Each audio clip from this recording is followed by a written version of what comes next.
अस्सलामु अलैकुम वरहमतुल्लाहि वबरकातुह।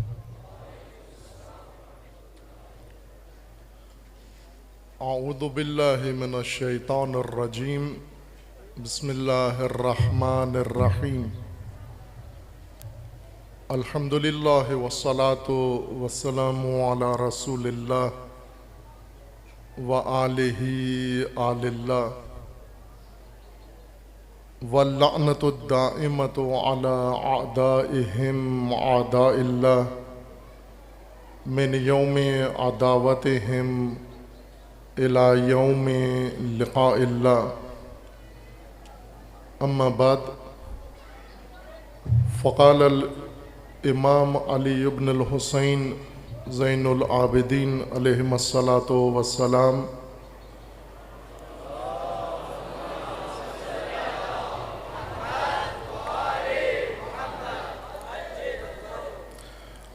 अल्लाहुम्मा इन्ना हादल मकाम लिखुलफ़ाइक व अस्फ़ियाइक व मवादिया उमनाइक फ़िद्दरजतिर रफ़िया अल्लती इख्तसस्तहुम बिहा क़द इब्तज़्ज़ूहा व अंतल मुक़द्दिरु लिज़ालिक ला युग़ालबु अम्रुक व ला युजावज़ुल महतूम मिन तदबीरिक कैफ़ शित व अन्ना शित व लिमा अंत अअलमु बिही गैरु मुत्तहिमिन अला खल्क़िक वला लिइरादतिक हत्ता आदा सफ़वतुक व खुलफ़ाउक मग़लूबीन मक़हूरीन मुबतज़ीन यरौन हुक्मक मुबद्दलन व किताबक मनबूज़ा व फ़राइज़ का मुहर्रफ़तन अन जिहात अशराइहा व सुनन नबीका मतरूकतन अल्लाहुम्मा लअन आदाअहुम मिनल अव्वलीन वल आखिरीन व मन रज़िय बिफ़िआलिहिम व अशियाअहुम व अतबाअहुम। अल्लाहुम्मा सल्लि अला मुहम्मदिन व आलि मुहम्मद इन्नका हमीदुम मजीद का सलातिका व बरकातिका व तहय्यातिका अला अस्फ़ियाइका इब्राहीम व आल इब्राहीम व अज्जिल अल फ़रज व रौह व नुसरत व तमकीन व ताईद लहुम। अल्लाहुम्मा अजअलनी मिन अहल तौहीद वल ईमान बिक व तस्दीक़ बिरसूलिक वल आइम्मतिल्लज़ीना हतमत ताअतहुम मिम्मन यजरी ज़ालिक बिहि व अला यदैहि आमीन रब्बल आलमीन। दुरूद पढ़िए मोहम्मद व आले मोहम्मद।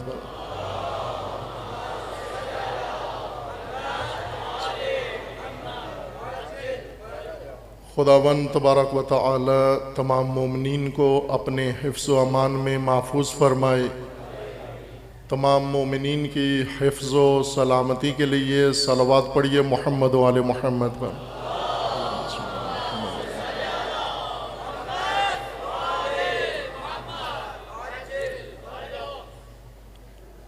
शब शहादत हज़रत इमाम सैयद साजिदीन ज़ैनुल आबिदीन अलैहिस्सलातु वस्सलाम दरपेश है। आपकी खिदमत में सहीफ़ा मुबारका सज्जादिया की दुआ का एक इक़्तिबास सरनामा कलाम करार दिया है, जिसमें हज़रत सैयद साजिदीन अलैहिस्सलातु वस्सलाम बारगाह खुदावंद तबारक व तआला में मकाम दुआ व इजहार बंदगी के मकाम पे फरमाते हैं अल्लाहुम्मा इन्ना हादल मकाम लिखुलफ़ाइका व अस्फ़ियाइक। मैं इस दुआ का मतन पढ़ने से पहले आपकी खिदमत में अर्ज़ कर दूं कि ये दुआ जो इस सहीफ़ा मुबारका में मौजूद है और तर्जमा है मरहूम अल्लामा मुफ्ती जाफ़र हुसैन आलल्लाह मकाम शरीफ का यौमुल अज़हा व यौमुल जुमआ ये दुआ है जो इमाम अलैहिस्सलाम ने रोज़े ईद और रोज़े जुम्मा की मुनासबत से खुदावंद तबारक व तआला की बारगाह में पेश की है। ये दुआ और सहीफ़ा मुबारका सज्जादिया कि ये ज़ाहिरन 46वीं या 47वीं दुआ है। इसके वसत में ये पैराग्राफ आज इस ज़ीनत मजलिस की ज़ीनत करार दिया है। अल्लाहुम्मा इन्ना हादल मकाम ले खुलफ़ाइका व अस्फ़ियाइका, ऐ परवरदिगार ये मकाम इमामत जुम्आ और इमामत ईद, ये मकाम तूने मुकर्रर फरमाया है ले खुलफ़ाइका व अस्फ़ियाइका, अपनी उन बरगुज़ीदगान के लिए जिन्हें मकाम खिलाफत अता फरमाया है और जो तेरे मुंतखब हैं, व मवाद उमनाइका, और ये उन हस्तियों के लिए ये मकाम है इमामत जिन्हें तूने अपनी अमानतों का मौज़ा व मकाम करार दिया है। फ़ि दरजत रफ़ीआ अल्लती इख्तसस्तहुम बिहा, जिन्हें आला मंज़लत अता फरमाई है ए परवरदिगार, और जिन्हें तूने मुख्तस करार दिया है इस मकाम के साथ, और इस मकाम को इमामत को उनके साथ मुख्तस करार दिया है। क़द बतज़ूहा, मैं वही तर्जमा जो मरहूम अल्लामा मुफ्ती ने मुफ्ती जाफ़र साहब ने दर्ज फरमाया है, मैं वही पढ़ देता हूँ आपके मुतालिया की सहूलत के लिए। इंशाअल्लाह इस दुआ को और खुसूसन इस हिस्से को आप बाद में मुतालिया फरमाएंगे और इसकी तशरीह भी। बार इलाहा, ये मकाम मकाम इमामत जुम्आ व इमामत ईद तेरे जानशीनों और बरगुज़ीदा बंदों के लिए था और तेरे अमानतदारों का महल था। तेरी अमानतों का, जिन्हें तूने अपनी अमानतों का महल व हामिल करार दिया है, ये मकाम इमामत जुम्आ उन अमीनों के लिए था। दरहाली कि तूने इस बुलंद मनसब के साथ उन्हें मखसूस किया था। ये मनसब उन हस्तियों के साथ मखसूस था और वो हस्तियां इस मनसब के साथ मखसूस थीं।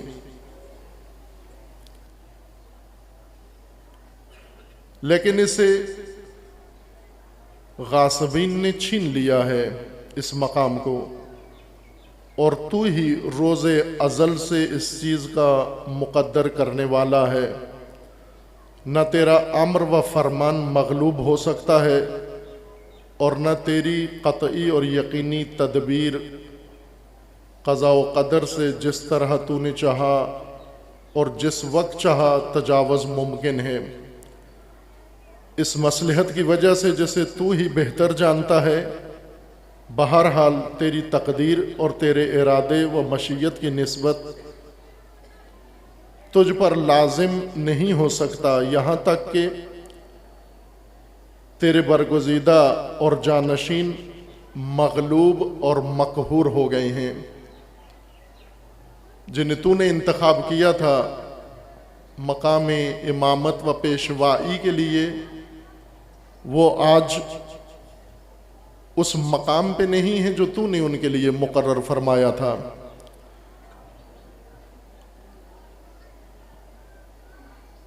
तेरे बरगुज़ीदा और जानशीन मग़लूब व मक़हूर हो गए और उनका हक उनके हाथ से जाता रहा। वो देख रहे हैं कि तेरे अहकाम बदल दिए गए, तेरी किताब पसे पुश्त डाल दी गई, तेरे फ़राइज़ व वाजिबात तेरे वाज़े मकासद से हटा दिए गए और तेरे नबी के तौर तरीके मतरूक हो गए। बारिलाहा तू इन बरगुज़ीदा बंदों के अगले और पिछले दुश्मनों पर और उन पर जो उन दुश्मनों के अमल व किरदार पर राज़ी व खुशनूद हों और जो उनके ताबे और पैरोकार हों, लानत फरमा। ऐ अल्लाह, मोहम्मद और उनकी आल पर ऐसी रहमत नाजिल फरमा, बेशक तू काबिल हम्द व सना बुजुर्गी वाला है। जैसी रहमतें, बरकतें और सलाम तूने अपने मुंतखब व बरगुज़ीदा इब्राहीम और आले इब्राहीम पर नाजिल किए हैं और उनके लिए कुशाइश, राहत, नुसरत, गलबा और ताईद में ताजील फरमा। बारिलाहा मुझे तौहीद का अकीदा रखने वालों, तुझ पर ईमान लाने वालों और तेरे रसूल और उन आइम्मा की तस्दीक करने वालों में से करार दे जिनकी इताअत तूने वाजिब किया है। इन लोगों में से जिनके वसीला और जिनके हाथों से तौहीद, ईमान और तस्दीक ये सब चीज़ें जारी करे। मेरी दुआ को कबूल फरमा ए तमाम जहानों के परवरदिगार। ये इक़्तिबास इस दुआए अर्शी व दुआए इरफानी का है जो इमाम अलैहिस्सलाम ने रोज़े जुम्आ के लिए और रोज़े ईद के लिए बारगाह खुदा में पेश फरमाई और मोमिनीन को तालीम दी है। ये मौजू तफसील तलब मौजू है। इस मजलिस में एक हिस्सा इस मौजू का अर्ज़ हो सकेगा अगर अल्लाह ताला ने तौफीक अता फरमाई इंशाअल्लाह, और बाकी हिस्सा इस मौजू का मुमकिन है दीगर तौफीकात में कहीं मजालिस की अगर तौफीक होती है अर्ज़ होगा। अज़ीज़ान, 25 मुहर्रमुल हराम एक रिवायत के मुताबिक और 12 मुहर्रमुल हराम एक और रिवायत तारीख़ी के मुताबिक हज़रत इमाम सैयद साजिदीन अलैहिस्सलातु वस्सलाम का रोज़े शहादत है।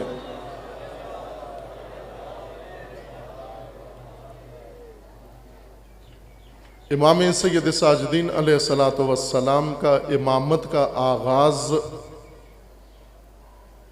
61 हिजरी 10 मुहर्रम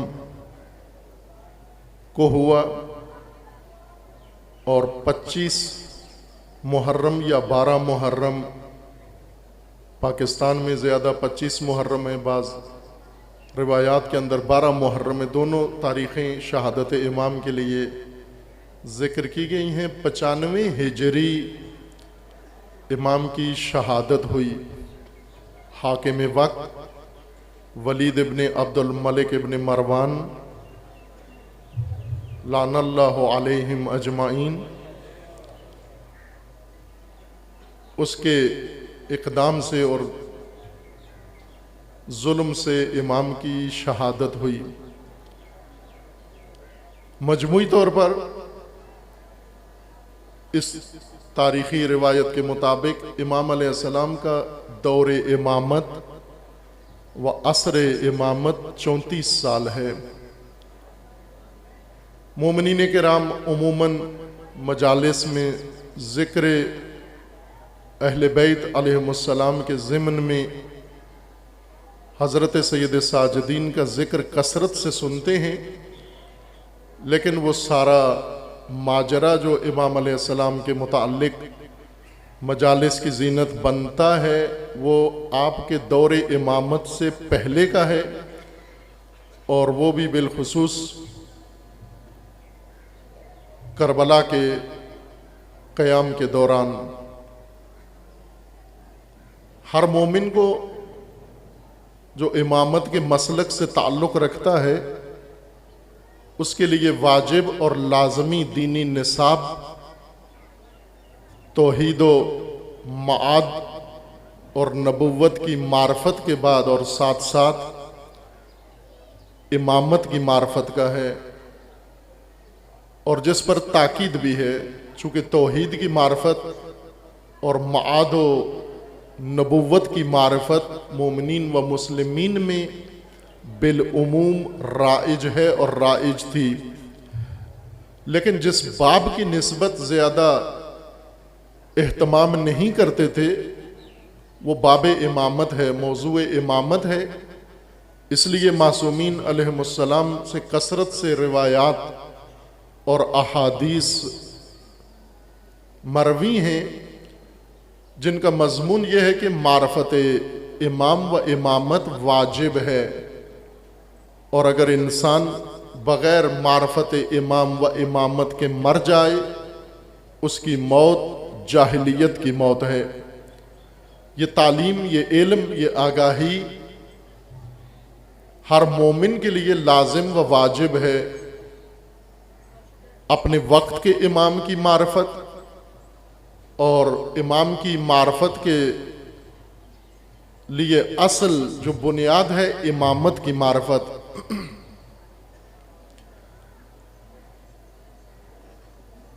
हज़रत इमाम सैयद साजिदीन अलैहिस्सलातु वस्सलाम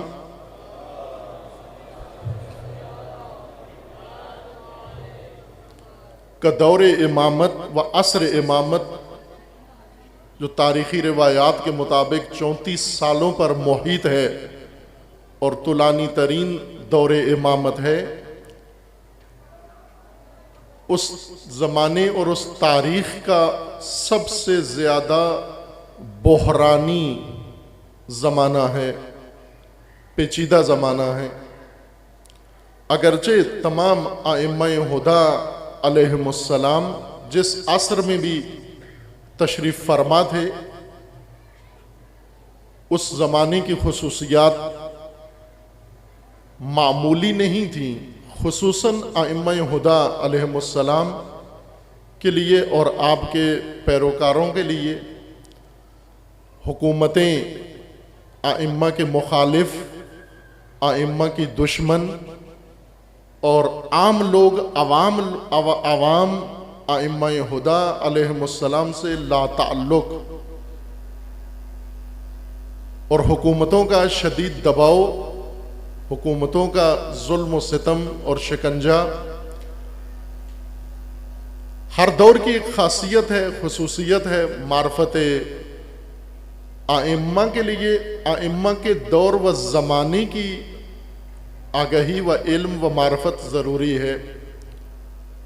अगर हम करबला के उस दौर का ज़िक्र न पढ़ें और करबला के जिस वक्त क़याम सैयदुश्शुहदा हुआ उस ज़माने के वाक़यात और लोगों के हालात और उम्मत इस्लामी के हालात और मुख्तलिफ़ शहरों के हालात और मुख्तलिफ़ शख्सियतों को अगर न पढ़ें तो करबला के क़याम का एक बड़ा हिस्सा ओझल रह जाता है, वाज़े नहीं होता। न वो मकासद वाज़े होते हैं और न असबाब और अवामिल, और अगर मकासद और असबाब इस क़याम के वाज़े न हो तो फ़राइज़ भी वाज़े नहीं होते, रोशन नहीं होते, ज़िम्मेदारियाँ मालूम नहीं होती क्या हैं। तज़किरा क़याम सैयदुश्शुहदा अलैहिस्सलाम का अगर हम किताबों का जायज़ा लें, तारीख़ का जायज़ा लें, जितनी गुफ्तगू करबला के मौजू पे हुई है, यकीनन तारीख़ बशरियत से ताल्लुक़ रखने वाले किसी और मौजू के मुताल्लिक़ इतनी गुफ्तगू नहीं हुई जितनी करबला और आशूरा के मुताल्लिक़ हुई है। और जितनी तालीफ़ व तहरीर और किताबत करबला के मौजू पर हुई है, इतनी किसी और मौजू पर नहीं हुई। लेकिन आज भी हम अगर जायज़ा लें तो एक बड़ी अक्सरियत, इतनी बड़ी अक्सरियत जमीयत कि जिसमें इस्तिस्ना मुश्किल है किसी को करना, वो फिर भी उसके राज और उसकी हकीकत से नाआशना नजर आते हैं। अकीदत रखते हैं लेकिन हकीकत से नाबालद नजर आते हैं। और अकीदत के साथ अगर हकीकत करबला मालूम ना हो तो जैसा अभी हमारे शायर बुजुर्गवार व पैगाम रसानी पैगाम सैयद शुहदा बरादर मोहतरम अली दीप रज़वी खुदावंद ताला इनकी हिफाजत फरमाए इंशाअल्लाह। इन्होंने अपने कलाम में आपको सुनाया, सैयद शुहदा की बारगाह में अपना अहद और आपकी तर्जुमानी की, हम सब की तर्जुमानी की कि हम नासिर हैं, मंसूर नहीं हैं। कैसे इंसान नासिर बनता है और कैसे मंसूर बनता है? नासिर मदद करने वाला और मंसूर मदद लेने वाला। नासिर व मंसूर में फर्क कहां से पड़ता है कि अगर फकत अकीदत हो, हकीकत मालूम ना हो तो इंसान फकत मंसूर बनता है, लेकिन अगर अकीदत के जज्बे के साथ साथ हकीकत का जलवा भी इंसान को नजर आ जाए तो फिर इंसान अपने इमाम का नासिर बनता है। और सैयद शुहदा ने बारहा अपने क़याम मुक़द्दस के दौरान मदीना में, मक्का में और करबला से पहले तमाम मंजिलों में और करबला के अंदर और रोज़े आशूर नासिर तलब किए। हल में नासिरिन यंसुरना, हमारा कोई नासिर है, नुसरत करने वाला, और वो ये जमीयत है। लेकिन इन्हें जो पढ़ाया गया है वो सबक सैयद शुहदा के बारे में वो नुसरत लेने का पढ़ा दिया, मंसूर बनने का पढ़ा दिया। हमने नासिर इमाम बनना है, और जो इमाम का नासिर बन जाए, जैसे अल्लाह का वादा है, अल्लाह का वादा है कि इन तंसुरुल्लाह, अगर तुम अल्लाह के नासिर बनो, यंसुरकुम, वो तुम्हारा नासिर हो जाएगा। तो जो कानून अल्लाह का है, अल्लाह की तरफ से भेजे गए रसूल अंबिया का भी वही कानून है, और खुदा की तरफ से मंसूब किए गए आइम्मा और हुज्जज का भी वही कानून है। अगर आप नासिर हुसैन बनो, हुसैन आपके नासिर बन जाएंगे। अगर नुसरत हुसैन लेनी है तो उसका भी कानून यह है कि आप पहले नासिर हुसैन बनो, नासिर इमाम बनो, फिर इमाम आपके नासिर बन जाएंगे। आप इमामत के नासिर बनो, इमामत आपकी नासिर बन जाएगी, आप इमामत की पनाह में चले जाएंगे। अजीजान, इमाम चहारुम का दौरे इमामत जो तारीख में सबसे बोहरानी दौर है, और इन 34 साल में इमामत करना दीन की, इस्लाम की, उम्मत की और बिलखुसूस तशय्यो की इमामत, ये तारीख ने ज्यादा खोल के बयान नहीं किया, लेकिन इमाम सैयद साजिदीन अलैहिस्सलातु वस्सलाम ने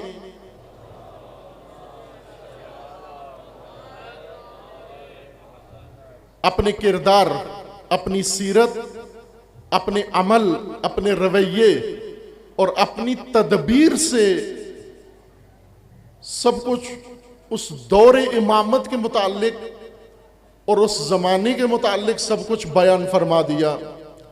यही एक मुख्तसर सा इक़्तिबास, एक पहरा मैंने एक दुआ का आप मोमिनीन की खिदमत में अर्ज किया है। रोज़े जुमा के लिए इमाम की दुआ है कि परवरदिगार, ये मकाम इमामत जुमा व मकाम इमामत रोज़े ईद, ये तेरे खुलफा व तेरी तरफ से मंसूब औसिया का मकाम है, लेकिन आज ये मकाम उनसे छीन लिया गया है। आज इन मसनदों पर और इन मिंबरों पर और इन मेहराबों में वो नहीं रोज़े जुमा और रोज़े ईद जिनके लिए ये मकाम मुकर्रर फरमाया गया है, बल्कि गासिबीन, जालिमीन जिनके लिए ये मकाम नहीं था, जायज़ नहीं था, मशरू नहीं था, रवा नहीं था, वो आज इन मसनदों के ऊपर बराजमान हैं। अजीजान, इमाम सैयद साजिदीन अलैहिस्सलातु वस्सलाम के ज़माने में चंद अहम तबकात हैं, मैं उनका जिक्र करूंगा।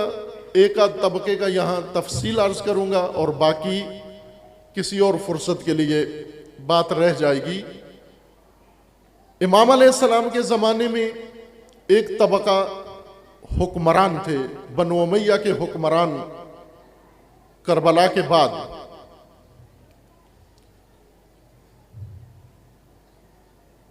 पहला हुक्मरान यजीद इब्न मुआविया लानतुल्लाह अलैह था। दूसरा हाकिम इसी का बेटा, जो मुख्तसर मुद्दत के लिए, बाज़ तारीखों के मुताबिक 40 दिन के लिए और बाज़ में 2 माह के लिए हाकिम बना, मुआविया इब्न यजीद।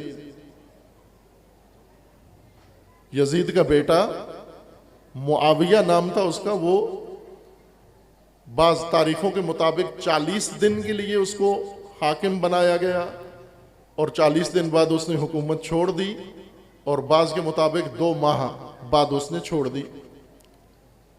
उसके बाद दीगर हाकिम जो इमाम अलैहिस्सलाम की इमामत के दौरान जिसने हुकूमत कायम की, 2 मवाजी हुकूमतें थीं, मुतवाजी हुकूमतें। एक अब्दुल्ला इब्न ज़ुबैर, जिनका मरकज हिजाज और मक्का व मदीना था, और दूसरी दमिश्क की हुकूमत।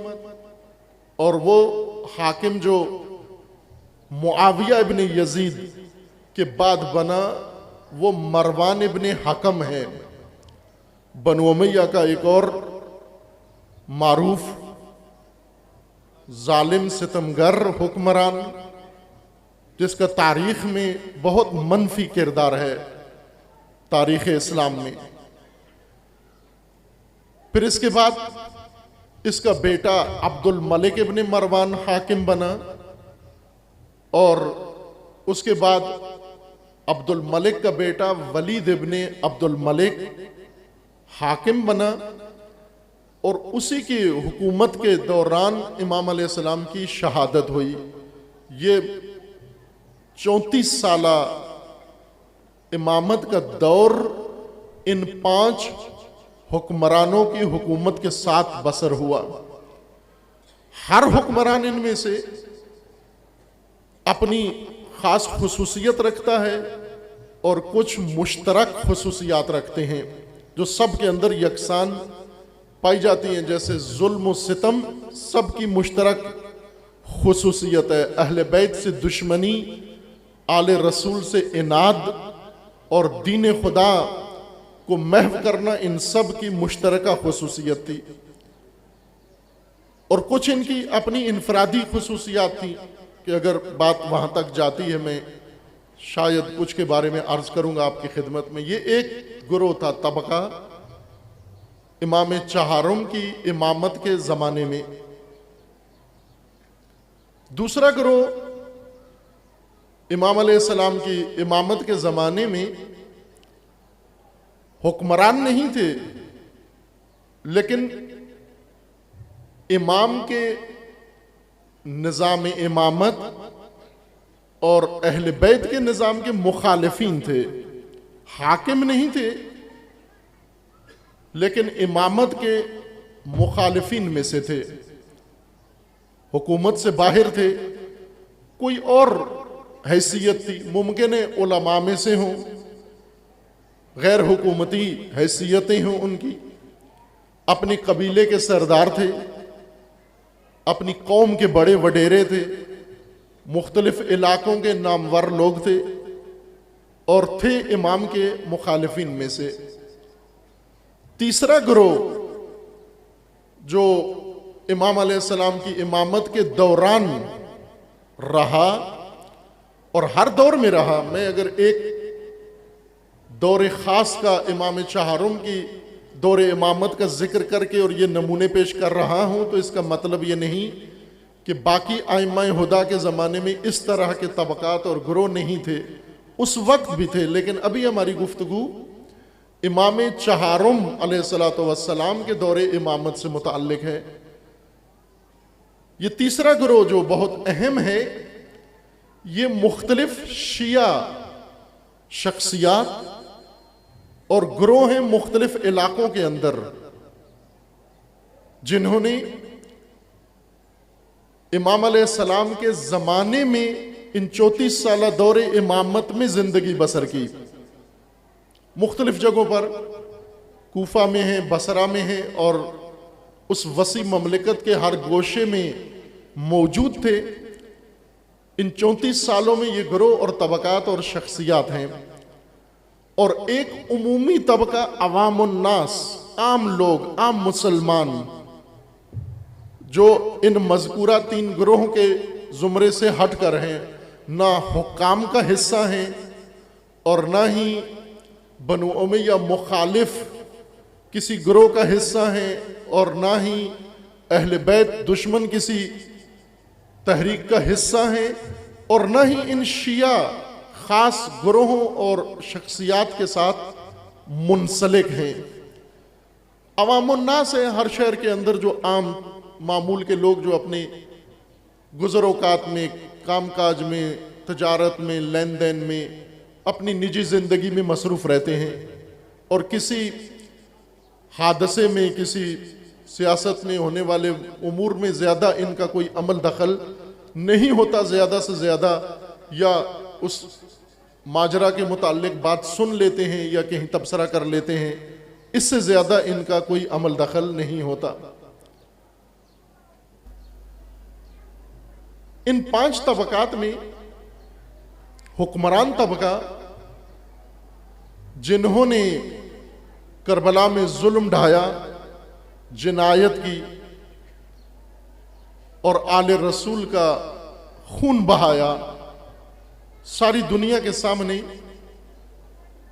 और अपने तई अब इस एहसास के अंदर मुब्तला हैं कि हमने पूरी ममलिकत के अंदर हुकूमत मुखालिफ जो मजबूत आवाज़ थी, ताकतवर आवाज़ थी, जिससे हुकूमत को ख़तरा था यजीद की हुकूमत को, उसे हमने बज़ाहिर दबा दिया है। और ऐसे गुरूर, तकब्बुर और नशे इक़्तिदार में मस्त हुक्मरान, और वो भी यजीद जैसा फासिद, पलीद उन्सर, खबीस उन्सर, उन्होंने करबला के बाद जो रवैया अपनाया अहले बैत के साथ बिलखुसूस और मकतब इमामत के साथ बिलखुसूस, वो कहीं ज्यादा जालिमाना था साबका हुकूमतों की निस्बत। उनमें भी जालिमाना निज़ाम था इमामत के सिलसिले के ऊपर। आइम्मा-ए हुदा, आपके अहले ख़ानदान और आपसे मुंसलिक अफराद, शिया मोमिनीन, जिनका आइम्मा से किसी तरह का भी कोई ताल्लुक अगर बनता था, उनके ऊपर बेदरेग जुल्म ढाते थे। लेकिन करबला के बाद इसके अंदर शिद्दत आई, खुसूसन जब अब्दुल मलिक इब्न मरवान बरसर इख्तदार आया और उसका बेटा वलीद इब्न अब्दुल मलिक, इन्होंने जुल्म आदत के तहत नहीं किया, बल्कि जुल्म को एक सियासत जो पहले से बनु उमय्या के खानदान और हुकूमत का एक खासा था, पहचान थी, उसे एक सियासत के तौर पर इंतखाब किया। आप जानते हैं रसूल अकरम सल्लल्लाहु अलैहि वसल्लम के साथ जितना जुल्म हुआ, जितना सितम हुआ, जितना आज़ार रसानी हुई, ईज़ार रसानी हुई रसूलुल्लाह के लिए, वो सब कुरैश की तरफ से थे और कुरैश के सरकर्दा बनु उमय्या थे जुल्म सितम के लिए।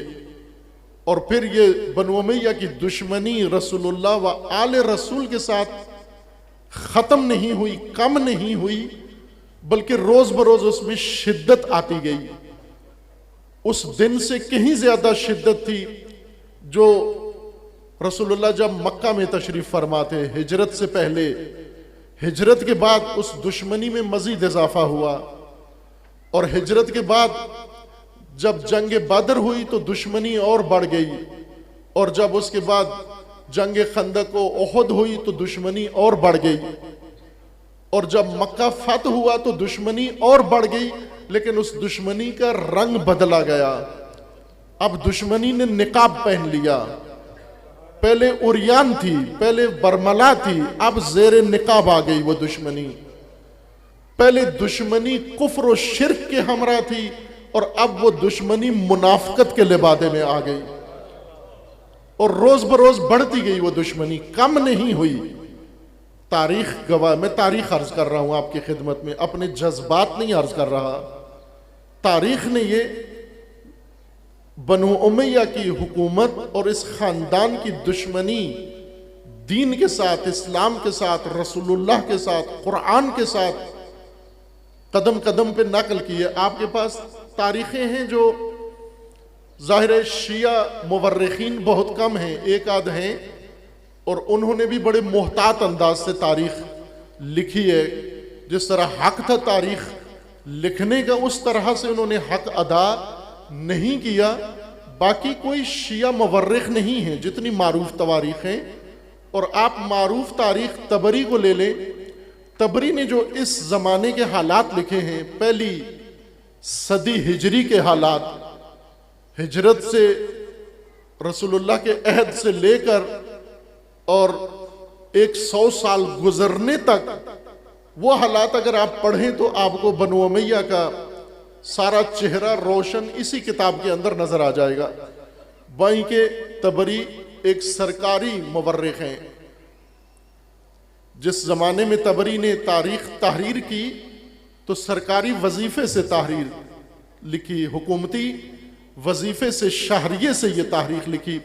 और हुकूमतें जब तारीखें लिखवाती हैं तो तारीख नहीं लिखवाती, बल्कि अपनी शख्सियत उनसे लिखवाती हैं।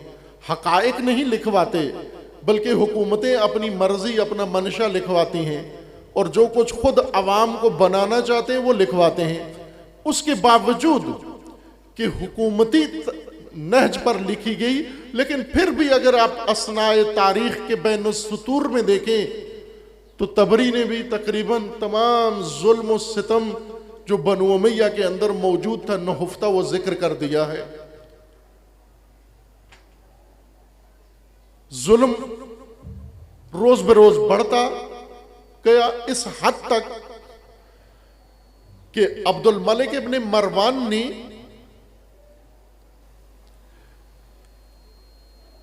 नए सिरे से फौज तश्कील दी, नए सिरे से पुलिस तश्कील दी, नए सिरे से बनु उमैया की हुकूमत को नए सिरे से उसने तश्कील दिया। मैं अर्ज करूंगा अभी असर इमामत में क्या खुसूसियात थी और क्या हुआ, और ये सब कुछ अर्ज इसलिए नहीं करूंगा फ़कत इसलिए कि हमें उस ज़माने की खबर हो जाए, बल्कि ये सब कुछ इसलिए अर्ज करूंगा कि हमें इस ज़माने के हालात भी पता चल जाएं, हमें अपना ज़माना भी समझ में आ जाए। असर इमाम चहारम आईना है आज के मोमिन के लिए।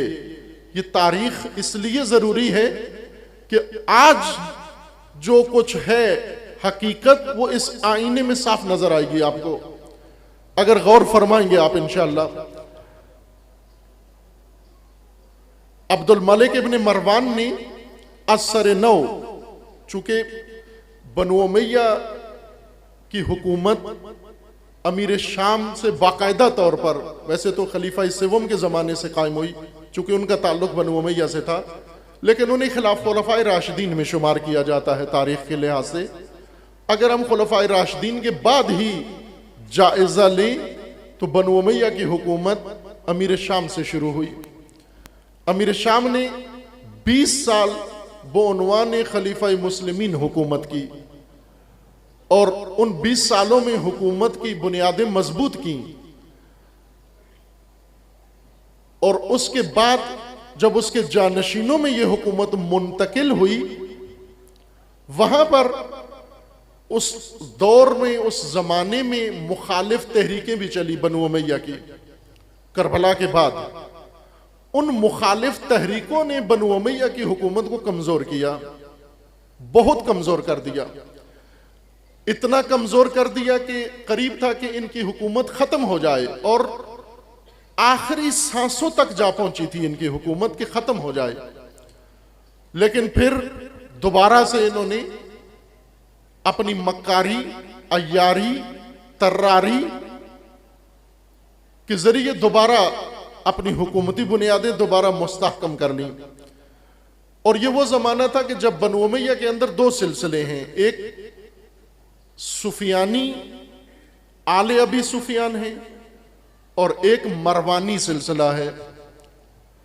पहले 3 हाकिम बनु उमैया के सिलसिला हुकूमत के पहले 3 हाकिम आले अबी सुफियान हैं, और उसके बाद जितने हाकिम आए आखिर तक बनु अब्बास की हुकूमत के कयाम तक, ये सब आले मरवान हैं। मरवान इब्ने हकम कि ये भी बनु उमैया के सिलसिले की दूसरी शाख है। ये जब ये तब्दीली आई, आले अबी सुफियान से हुकूमत आले मरवान में तब्दील हुई, यही अहद इमामत इमाम चहारम था।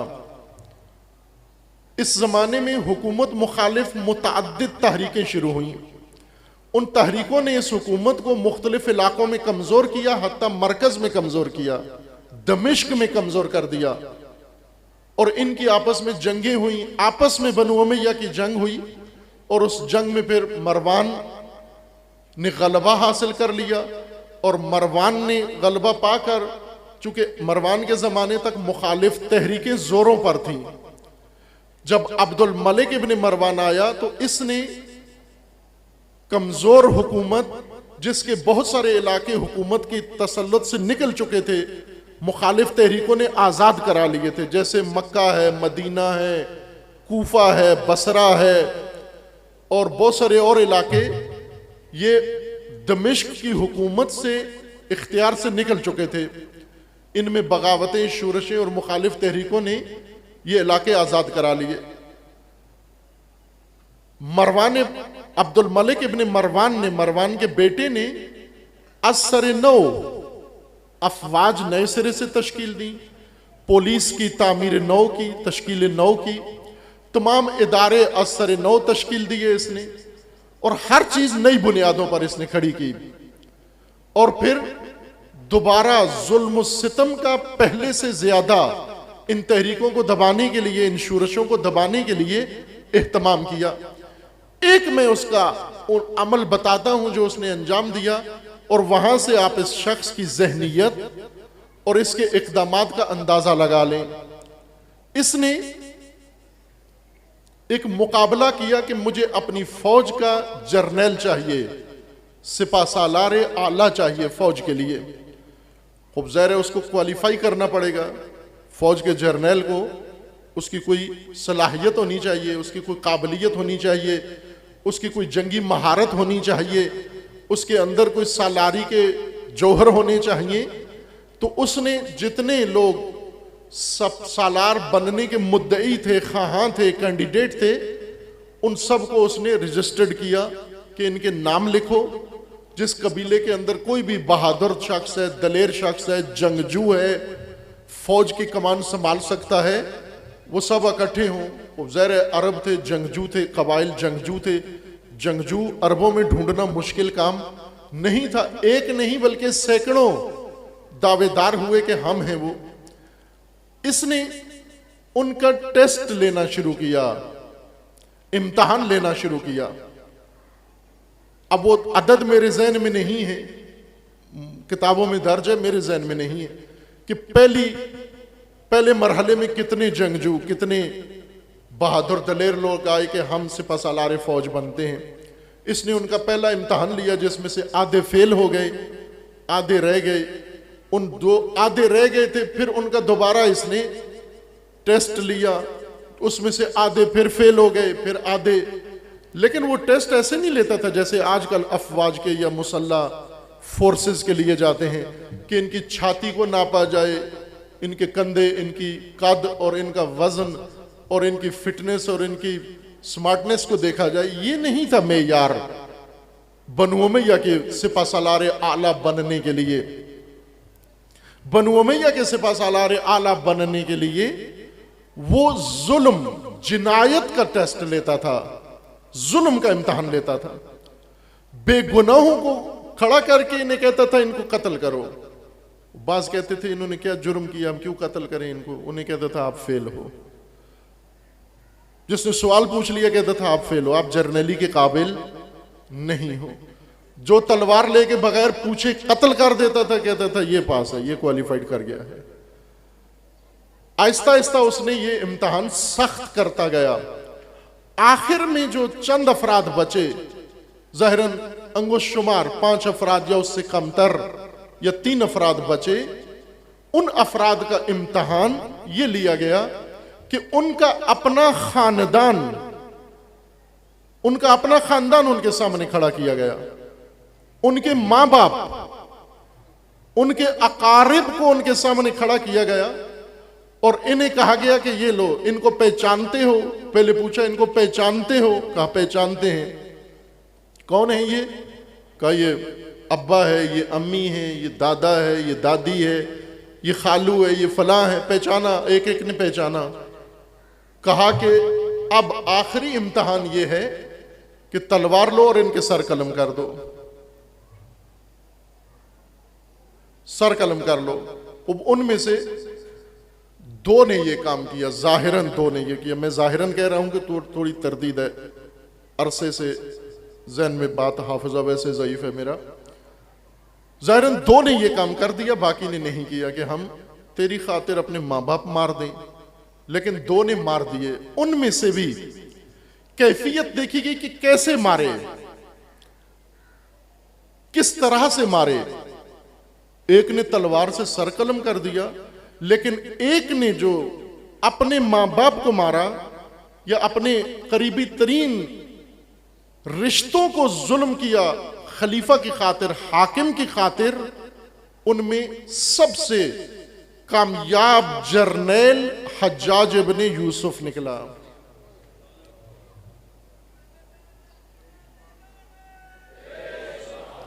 इस तरह से इसने फौज का सिपा सालार आला चुना कि जो जुल्म में झिझकता ना हो, जो जुल्म में शर्माता ना हो, जो जुल्म में डरता ना हो, जो जुल्म में सोचता ना हो।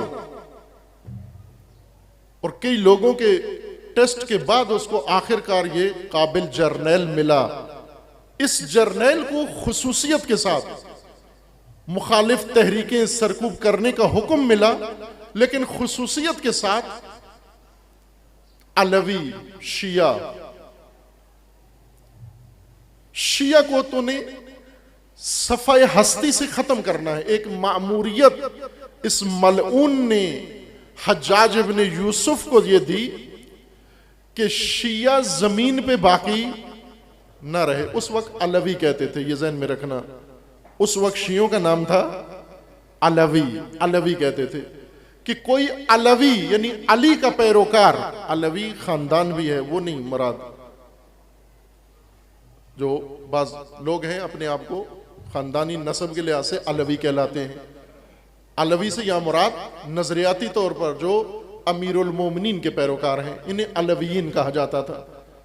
अलवीयीन में से कोई बाकी ना रहे, इसने एक स्पेशल टीम तश्कील दी, एक अलग से एक ग्रुप बनाया इसने, दहशतगर्दों का, टेररिस्टों का और सफाक तरीन इंसानों का, जिनका काम मुखबरी करना था, शिया तलाश करना कि कहां हैं। और दूसरा ग्रोह जब ये निशानदेही करते थे कि शिया किस इलाके में हैं, कहां रहते हैं, किस खानदान में हैं, दूसरा ग्रोह जाता फिर जाकर बेदर्दी से उनको कत्ल करता। और उसके लिए भी इस हज्जाज ने मुकाबला रखा हुआ था। दहशतगर्दों के अंदर इनाम उस सूरत में मिलेगा कि न सिर्फ जाकर आपने गला बंद करके या फांसी दे के या तलवार से कत्ल कर दिया, बल्कि बेदर्दी के साथ, जुल्म के साथ। जिसने ज्यादा बेदर्दी दिखाई, जिसने ज्यादा सफाकियत दिखाई, वो पहला इनाम का मुस्तहिक होगा। मुकाबला था शिया को कत्ल करने में, शिया के कत्ले आम में हुकूमत ने मुकाबला रखवाया, इस जर्नल ने मुकाबला रखवाया। और हर कातिल भी नहीं, वो कातिल जो सबसे ज्यादा जुल्म करेगा, सबसे ज्यादा जिनायात करेगा। इन्होंने मुकाबले के लिए नए नए जुल्म के तरीके इख्तरा किए। सुनते रहते हैं, आपने सुना होगा। पढ़ने की तोहमत तो नहीं लगाता मैं आप पर, लेकिन सुना होगा आपने। मुमकिन है कभी किसी खतीब को अल्लाह ने तौफीक दी होगी, आपको कोई तारीख का कोई जुमला एक आध सुना दिया होगा किसी ने, चूंकि उमूमन तो गरीब अपनी जहमत मेहनत बयान करते हैं। वो जाकिर मजलिस पढ़ रहे थे, एक जुमला उन्होंने बयान किया और मजमे को बता भी दिया। अमानतदार थे, बहुत ही सच्चे। उन्होंने कहा कि ये जुमला जो मैंने बयान किया है ये तारीख में लिखा हुआ है, बस ये एक जुमला, इसके अलावा जो सुनोगे वो मैं गरीब की अपनी मेहनत है। अब ज़ाहिर है कि गरीब की मेहनत तो हम बहुत सुनते हैं, लेकिन तारीख कभी कभार सुन लेते हैं कोई जुमला। आपने सुना हुआ है कि सादात को, अलवियों को दीवारों में चुन दिया जाता था, जिंदा दीवारों में चुन देते थे, जिंदा घोड़ों के पीछे बांध के एक शहर से दूसरे शहर तक घसीटते थे, जिंदा। रहम नहीं खाते थे, न बूढ़े पर, न जवान पर, न बच्चे पर। मुकाबला था दरिंदगी का, इनाम इसी पे मिलना था। और उस जमाने में वो सितम हुआ जो अर्ज किया कि अक्सर मुवर्रिखीन ने जब तारीख खुद बनु उमैया ने लिखवाई है और बनु अब्बास ने, तो उस तफसील के साथ तो नहीं लिखवाई, लेकिन ये लिखा है। आप किताब गारात है, किताब मकातिल तालिबीन है, ये अहले सुन्नत के लिखने वाले हैं। इब्न कुतैबा अहले सुन्नत के रावी हैं, अहले सुन्नत ने ये किताबें लिखी हैं। मैं शिया हवाला नहीं दे रहा हूं कि किसी शिया किताब के अंदर लिखा हुआ है। ये मकातिल तालिबीन अहले सुन्नत के रावी ने लिखी है। अहले सुन्नत के मसलक से ताल्लुक रखने वाले इंसान ने ये जुल्म और जिनायत इनका जिक्र किया है कि इस हद तक ये जुल्म और जिनायत करते थे।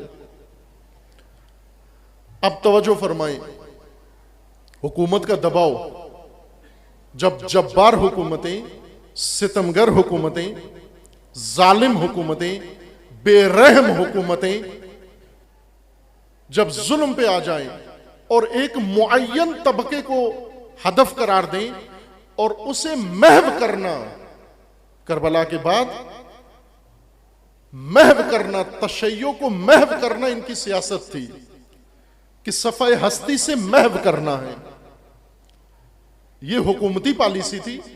और उधर अल्लाह ने जिस हस्ती को दीन की बका के लिए, इस्लाम की हिफाजत के लिए, कुरान और किताब खुदा की हिफाजत के लिए, शरीयत इलाहिया की हिफाजत के लिए, मीरासे अंबिया व मीरासे नबी अकरम को बचाने के लिए जिस हस्ती को अल्लाह ने इंतखाब किया, चुना, इस अहदे हुकूमत में कि जब सितमगर तमाम ताकत के साथ दीन को महव कर रहा है तो ये हस्ती दीन खुदा को बचाए। अल्लाह ने मैदान में जिस हस्ती को उतारा इन सितमगरों के सामने, उस बुजुर्गवार का नाम नामी सैयद साजिदीन है। उस हस्ती का नाम सैयद साजिदीन है।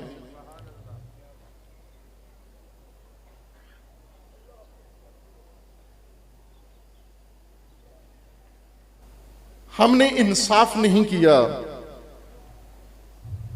आइम्मा के साथ, इमामत के साथ व खुसूसन सैयद साजिदीन के साथ।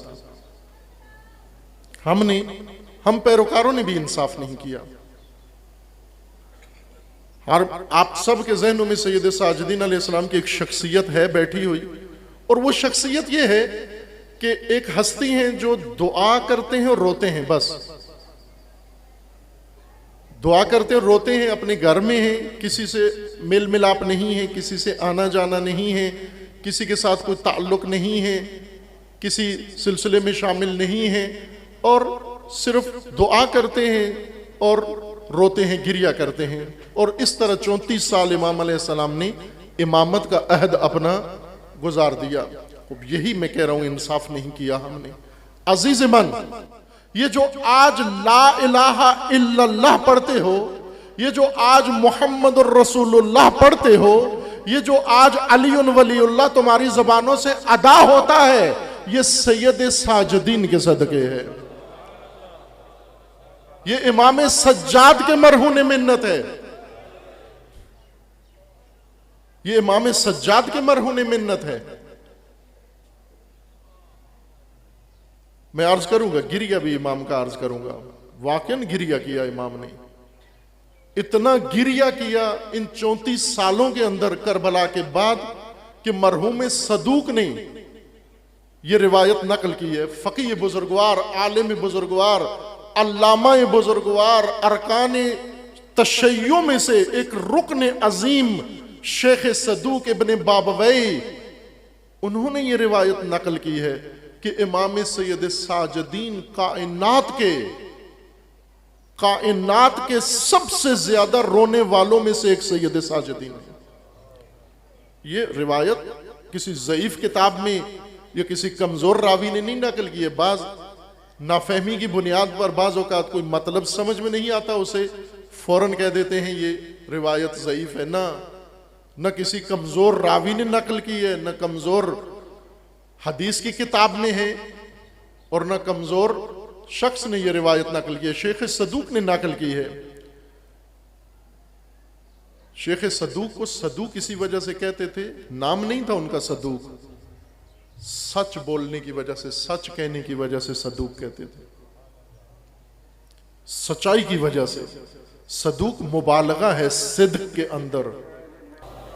ये रिवायत मरहूम सदूक ने जिक्र फरमाई है। सदूक यानी बहुत ज्यादा सच बोलने वाला, ज्यादा सच बोलने वाला, कि इमाम उन रोने वालों में से हैं जो कायनात में बरतर हैं। उस रिवायत में जिक्र भी है, हजरत याकूब हैं कसरत से रोने वाले, और उनमें खुद इमाम सैयद साजिदीन अलैहिस्सलाम ने बारहा अपनी गिरिये के मकाम पे हजरत याकूब का जिक्र फरमाया, कसरत से जिक्र फरमाया। ये गिरिया और दुआ, ये दोनों इमाम का मामूल था, रोज का मामूल था। गिरिया व दुआ रोज का मामूल था। अर्ज करूंगा किस लिए था, लेकिन पहले जरा फजा देख लें, माहौल देख लें। जिस माहौल और फजा के अंदर इमाम अलैहिस्सलाम का अहद इमामत गुजर रहा है, ये हुकूमत है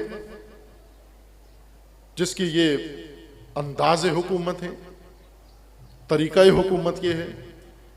और खुसूसन करबला में आले रसूल को शहीद किया, करबला के बाद दीन रसूल को महव करना, यह इस हुकूमत का वाज़े और खुला हदफ था। यह डका छुपा नहीं है, बिल्कुल वाज़े हदफ था इनका। इन्हीं में से बनु उमैया के एक हुक्मरान का एक मुशाविर ये तारीखी रिवायत नकल करता है। रावी भी अहले सुन्नत में से है, किताब भी अहले सुन्नत की है। उसके अंदर वो नकल करता है ये तारीखी रिवायत। रावी ये कहता है कि मेरा बाप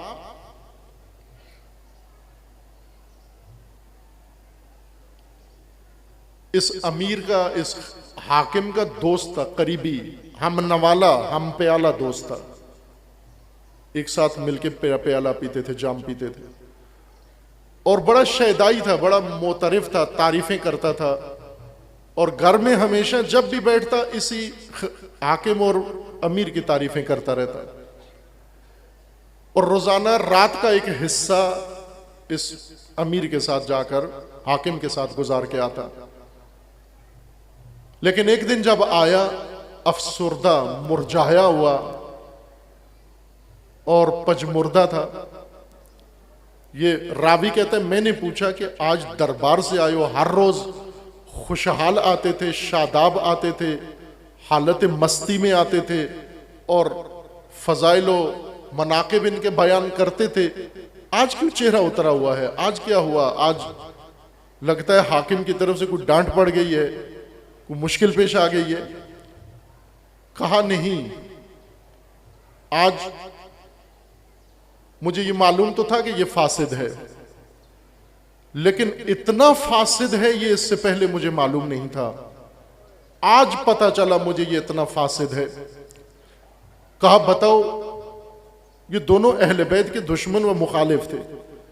कहा मैंने इसे कहा कि अब आपने अहले बैत को, आले रसूल को उसकी अपनी जबान के मुताबिक कि आपने जुल्म व सितम के जरिए खत्म कर दिया, मैदान इनसे ले लिया और अब ये कोई खतर नहीं है, अब तो बहुत ही कसम पुरसी की जिंदगी में है, जरूरियात जिंदगी भी इनकी अभी मुयस्सर नहीं है, तो अब छोड़ दो जुल्म इन पर। अगर इनको अपने हाल पे छोड़ दो और कुछ ना कहो तो ये कुछ करने के काबिल नहीं रहे, इतने कमजोर हो चुके हैं, इतने ज़ईफ हो चुके हैं और इतना जुल्म आप ढा चुके हो इनके ऊपर कि अब इनसे कुछ हो भी नहीं सकता आपकी मुखालफत में, बनु उमैया की मुखालफत में।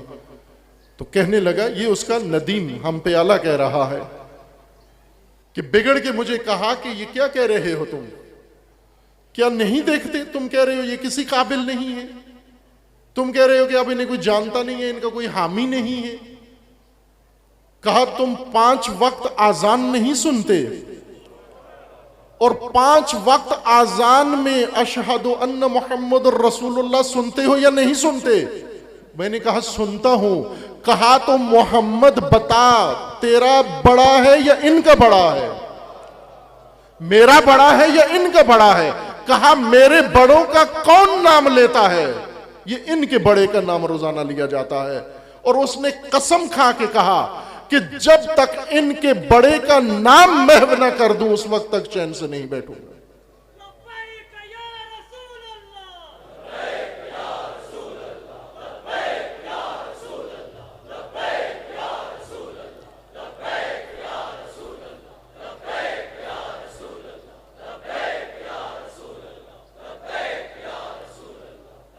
ये जमाना है इमाम का। मैं फकत एक झलक आपको अर्ज कर रहा हूं, वरना तफसील है खौफनाक। 34 साल के, अगर 34 सालों के ही मैं अगर आपको वाकयात बताऊं आपको सही अंदाजा होगा। और 34 साल में, हर साल में 365 दिन होता है और हर रोज ये दास्तान तकरार होती थी, जिसमें इमाम सैयद साजिदीन इमामत फरमा रहे हैं।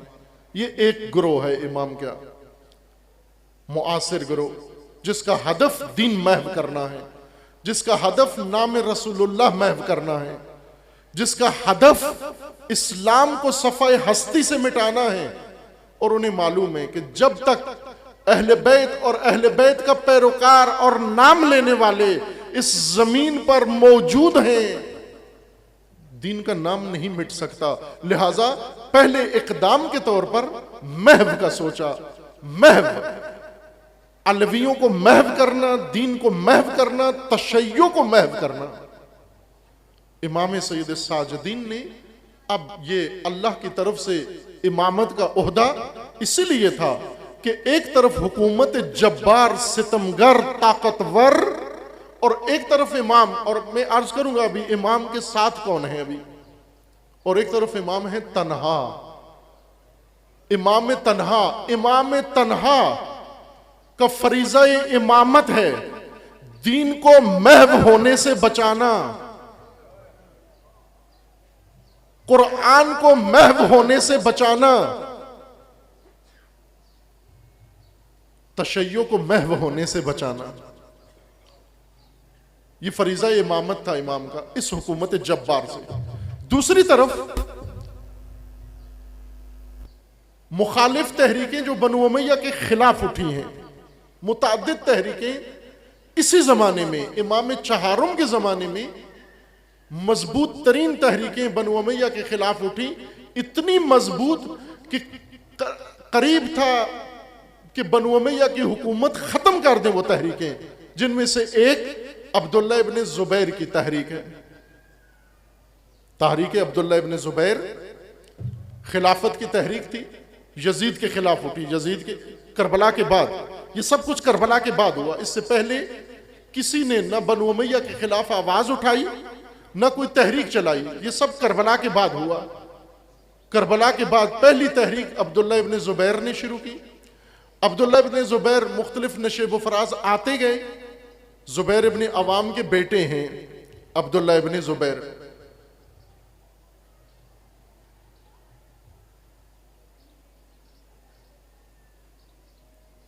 ये शख्सियत बड़ा इनका भी किरदार है और पढ़ना जरूरी है, लाजिम है इस किरदार को पढ़ना। इन्होंने मक्का के अंदर बनु उमय्या के खिलाफ कयाम किया और फिर उसके बाद आहिस्ता आहिस्ता दूसरे शहरों के अंदर इनके हामी बढ़े। इन्होंने खिलाफत का दावा किया, खिलाफत के लिए इनकी बैयत की गई और ये एक बड़ा इलाका, अक्सरियती इलाका इन्होंने चंद साल के अंदर बनु उमय्या की कलमरों से निकाल के अपनी कलमरों में शामिल कर लिया और जुबैरी खिलाफत का ऐलान कर दिया। और उस दौरान जो इन्होंने इक़दामात किए वो भी दिलचस्प हैं। ज़ाहिर है यहाँ ये मजलिस नहीं वक्त इसमें कि मैं वो इक़दामात अर्ज करूं, लेकिन बहुत दिलचस्प हैं। इन्होंने काबा का नक्शा ही बदल दिया। काबा जिस तरह से अभी है या पहले था, इसको चेंज कर दिया। काबा के 2 दरवाजे बना दिए इन्होंने। अभी एक दर का, एक दर आने के लिए, एक दर जाने के लिए, सहूलत के लिए 2 दरवाजे लगा दिए और काबा का गिलाफ उतरवा दिया और काबा में मकाम इब्राहिम को काबा के अंदर दाखिल कर दिया, बड़ा कर दिया, वुसअत दी हुदूद काबा को। और मकाम इस्माइल जो काबा के साथ है, जो काबा की हद से बाहर है और तवाफ के अंदर होता है, इन्होंने कहा तवाफ चूंकि इसके बाहर होता है लिहाजा उसको काबा के अंदर डाल। इस तरह के कई इक़दामात इन्होंने किए और तब्दीलियां, और इस तरह तालीमात में, कुछ बुनियादी तालीमात में भी मुसल्लमात में तब्दीलियां की ताकि अपना मसलक, अपना मकतब, अपनी जमात पता चल सके कि ये किसके मानने वाले हैं। एक मजबूत तहरीक शुरू की। इस तहरीक में मुख्तलिफ अफराद आए और ये तहरीक खत्म होने वाली थी। तवज्जो फरमाना, अब्दुल्ला इब्न जुबैर ने जब तहरीक शुरू की तो ये इब्तदाई जमानों में ही सरकूब होने वाली थी। यजीद ने इस तहरीक को सरकूब करने के लिए लश्कर रवाना किया, बहुत ताकतवर लश्कर हसन इब्न नुमैर लेकर आया और उसने आकर, ये काबा के अंदर पनागुज़ीन थे, काबा के अंदर उसने पत्थर बरसाए मंजनीकों से और काबा को वीरान कर दिया। और करीब था कि ये यहीं पर असीर हो जाएं, दस्तगीर हो जाएं। इनकी मदद को पहुंचे मारूफ शख्सियत, तारीखी बड़ा किरदार अमीर मुख्तार। इन्होंने आकर इस तहरीक को सहारा दिया, चूंकि मुख्तार बहुत दलेर, जंगजू, शुजा, और अब्दुल्ला इब्न जुबैर को बचाया, वरना ये वहीं पे खत्म हो जाती है तहरीक बनु उमय्या के हाथों। लेकिन इन्होंने उनको सहारा दिया, बचाया और ये फिर दोबारा अपने पांव पे खड़े हुए। और फिर उसके बाद, और ये भी आपको मालूम है कि अमीर मुख्तार इन्हीं के हाथों, अब्दुल्ला इब्न जुबैर के बेटे के हाथों शहीद हुए हैं। मसअब इब्न जुबैर ने अमीर मुख्तार को शहीद किया।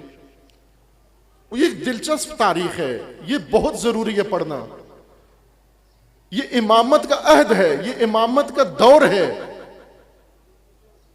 हम इमाम को तमाम चीजों से काट के फकत एक अमल के साथ निगाह करते हैं कि इमाम दुआ थी और रोना था। इमाम एक अहद में थे। इमाम के जमाने में एक सियासत थी, हुकूमत थी, हुक्मरान थे, और मामूली हुकूमत नहीं थी, जब्बार हुकूमत थी, सितमगर हुकूमत थी। तमाम तारीख के फिरऔन इन सितमगरों के सामने शर्मिंदा थे। इस कदर जब्बार थी ये हुकूमत। जो अहद सैयद साजिदीन ने इमामत का अहद गुजारा है, इससे आशना होना जरूरी है। इन मुखालिफ तहरीकों में सबसे बड़ी कवी तहरीक अब्दुल्ला इब्न जुबैर की है। अब्दुल्ला इब्न जुबैर एक वक्त ऐसा आया कि दमिश्क पे कब्जा कर लिया। ज़हाक इब्न कैस अब्दुल्ला इब्न जुबैर की तरफ से सालार है और ये चढ़ाई करता करता फातिहात फतू करता करता दमिश्क जा पहुंचा और तमाम शहरों से बनु उमैया निकाल दिए इन्होंने। मदीना से बनु उमैया को निकाल दिया, मक्का से निकाल दिया, कूफा और बसरा से निकाल दिया। जहां जहां अब्दुल्ला इब्न जुबैर की हुकूमत कायम होती, पहला काम ये करते कि बनु उमैया को वहां से निकाल देते और दमिश्क तक जा पहुंचे और दमिश्क में जाकर यही इकदाम किया, हुकूमत कायम करके और बनु उमैया को दमिश्क से निकालना शुरू कर दिया, जो अड्डा था, मरकज था बनु उमैया इनका। बनु उमैया उर्दन में इकट्ठे हुए जाकर, उर्दन में इन्होंने पनाह ली जाकर और वहां से दोबारा मुकाबला किया इसी ज़हाक का मरवान ने। मरवान और ज़हाक में मुकाबला हुआ और कबाइल इनके अंदर शामिल हुए और मरवान ने ज़हाक को शिकस्त दे दी और इस तरह अब्दुल्ला इब्न जुबैर की तहरीक जो बहुत उरूज पे जा पहुंची थी, वहीं से उसका जवाल शुरू हो गया। ज़हाक की शिकस्त से अब्दुल्ला इब्न जुबैर की खिलाफत ख़त्म होना शुरू और आहिस्ता आहिस्ता ख़त्म होकर फिर दोबारा दमिश्क में हुकूमत बनु उमैया की मजबूत हुई। अब्दुल मलिक इब्न मरवान ने जब असर नौ हुकूमत बनाई और हज्जाज इब्न यूसुफ को जर्नैल बनाया, हज्जाज इब्न यूसुफ ने आकर मक्का को महव कर दिया, काबा को बिल्कुल हस्ती से मिटा दिया, गिरा दिया और जुबैर और अब्दुल्ला इब्न जुबैर को पकड़कर सर काट के और उनके जसद के साथ बेउर्मती की घसीटा और बहुत कुछ नारवा सलूक करके और फिर लटका दिया मक्का के अंदर। अरसे तक अब्दुल्ला इब्न जुबैर की लाश लटकी रही वहां पर। यह हज्जाज इब्न यूसुफ ने किया। यह एक मजबूत तहरीक थी। इस तहरीक की एक खुसूसियत थी, यह तहरीक अगरचे हुकूमत के खिलाफ, बनु उमैया के खिलाफ थी, लेकिन यह तहरीक सबसे ज्यादा अहले बैत के खिलाफ थी। इतनी खिलाफ थी कि जनाब सैयद साजिदीन का ये फरमान है, ये कौल है, हदीस है इमाम की। इमाम फरमाते हैं अपने अहद इमामत में, तवज्जो फरमाएं शिया, तवज्जो फरमाएं अज़ादारान इमाम ज़ैनुल आबिदीन, तवज्जो फरमाएं। इमाम फरमाते हैं कि हिजाज, मक्का और मदीना और इस दरमियान जितना इलाका है, अगर इसमें आप ढूंढो, इसमें घूमो, इसमें तलाश करो जाकर, पूरे मक्का और मदीना में 20 फर्द भी आपको अहले बैत के हामी नहीं मिलेंगे। 20 फर्द भी हामी नहीं है हमारे। ये क्यों हुआ? मक्का और मदीना तो बनु उमैया के ताबे नहीं था, अब्दुल्ला इब्न जुबैर के पास था। बनु उमैया से छीन लिया इन्होंने।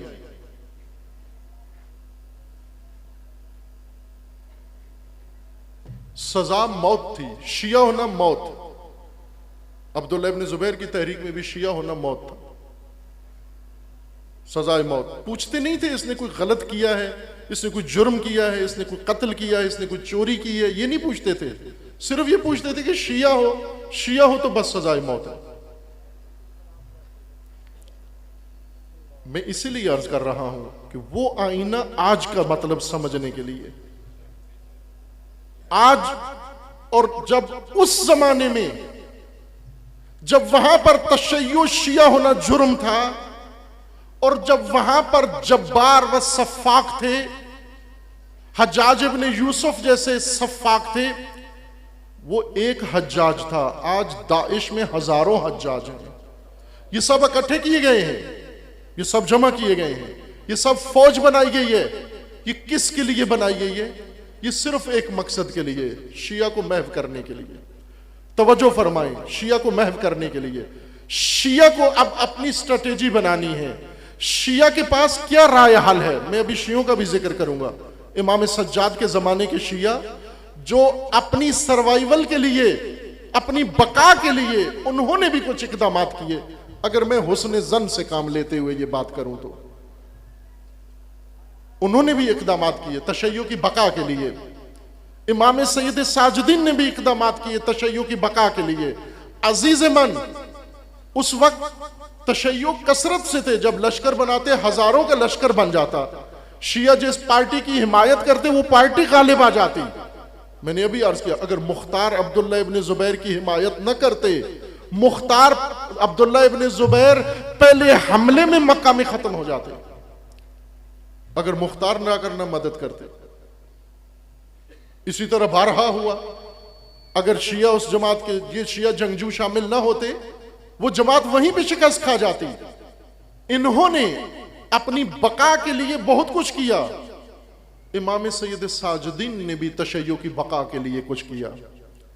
जो सैयद साजुद्दीन ने अंजाम दिया तन्हा, उससे दीन खुदा भी बच गया, कुरान खुदा भी बच गया, नबूवत का नतीजा भी बच गया, तशय्यो भी बच गया, आशूरा भी बच गया, आशूरा भी बच गया। लेकिन दूसरों ने जो पॉलिसियां अपनाई, उनका फायदा अगर हुआ तो हमेशा अहले बैत के दुश्मनों को ही हुआ। दूसरों ने जो कुछ किया, मैं अर्ज करूंगा, अभी हवाले के साथ अर्ज करूंगा, तारीख आपके सामने अर्ज करूंगा।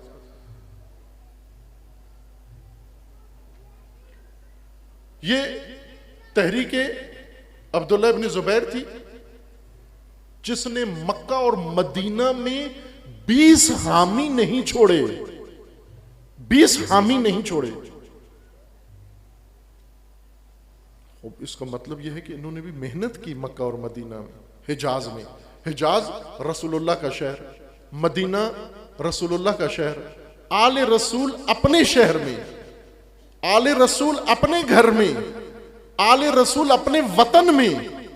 इमाम सैयद साजुद्दीन फरमा रहे हैं, सारे मदीना मक्का को ढूंढो, तलाश करो, 20 भी नहीं निकलेंगे, 20 हामी नहीं मिलेंगे।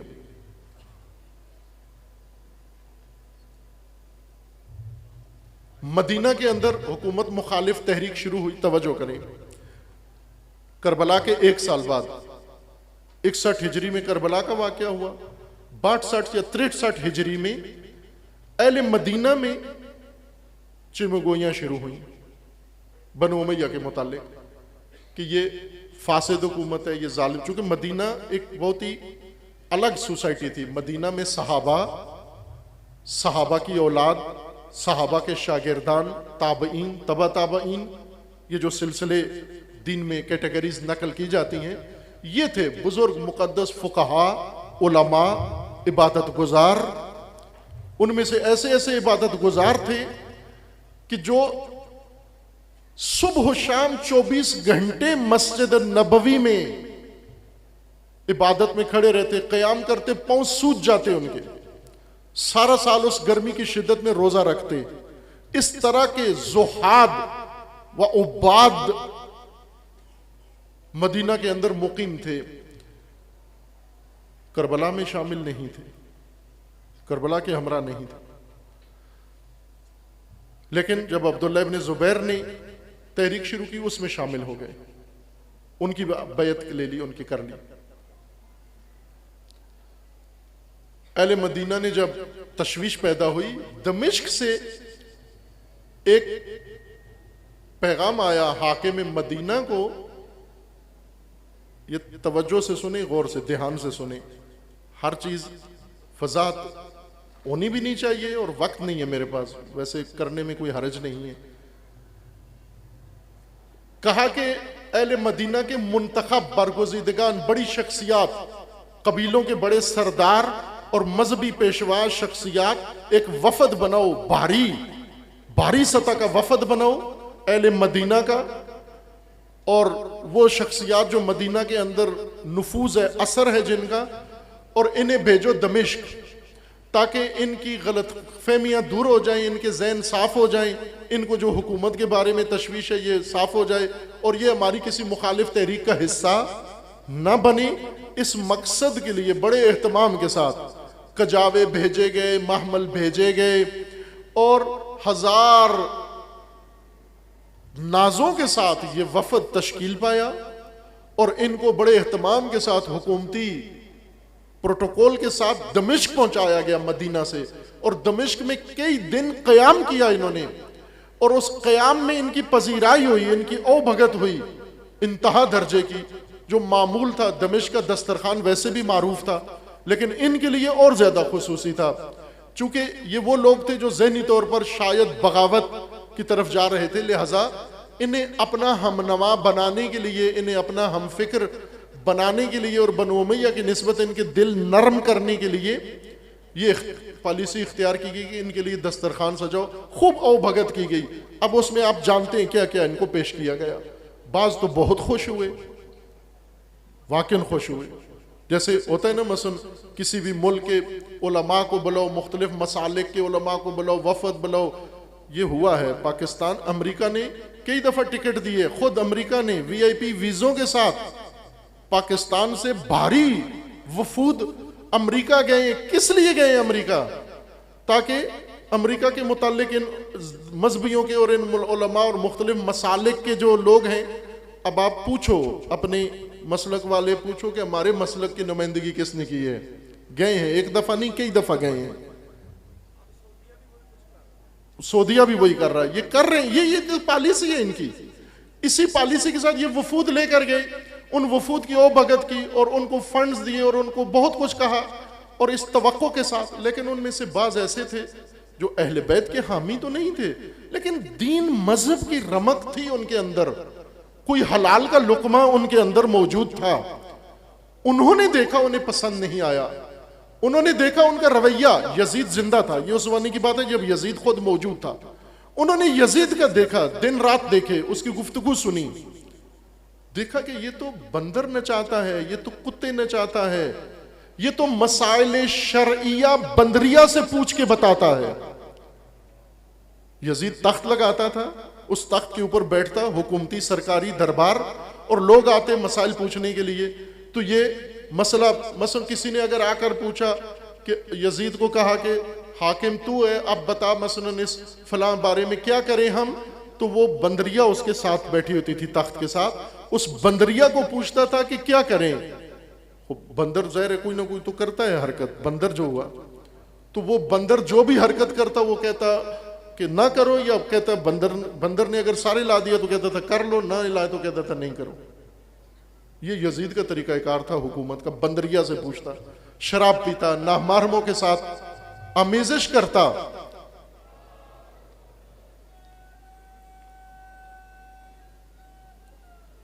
ये क्या नारे की जगह थी, यजीद बंदर से पूछता था, नारा लगाना शुरू कर दिया। शायद इस वजह से लगा रहे कि उस वफद में नहीं थे। आ जाएगी नौबत। कोई जगह नारे की होती है, कोई जगह लानत की होती है।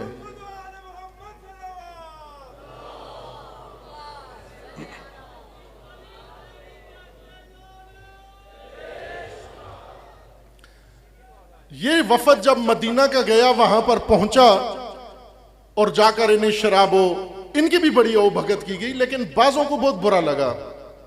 ये अय्याशी पसंद नहीं आई, ये तर्ज पसंद नहीं आई, वो रिश्वत पसंद नहीं आई। शायद कोई लुकमा हलाल असर था उसका उनके दिलों के अंदर।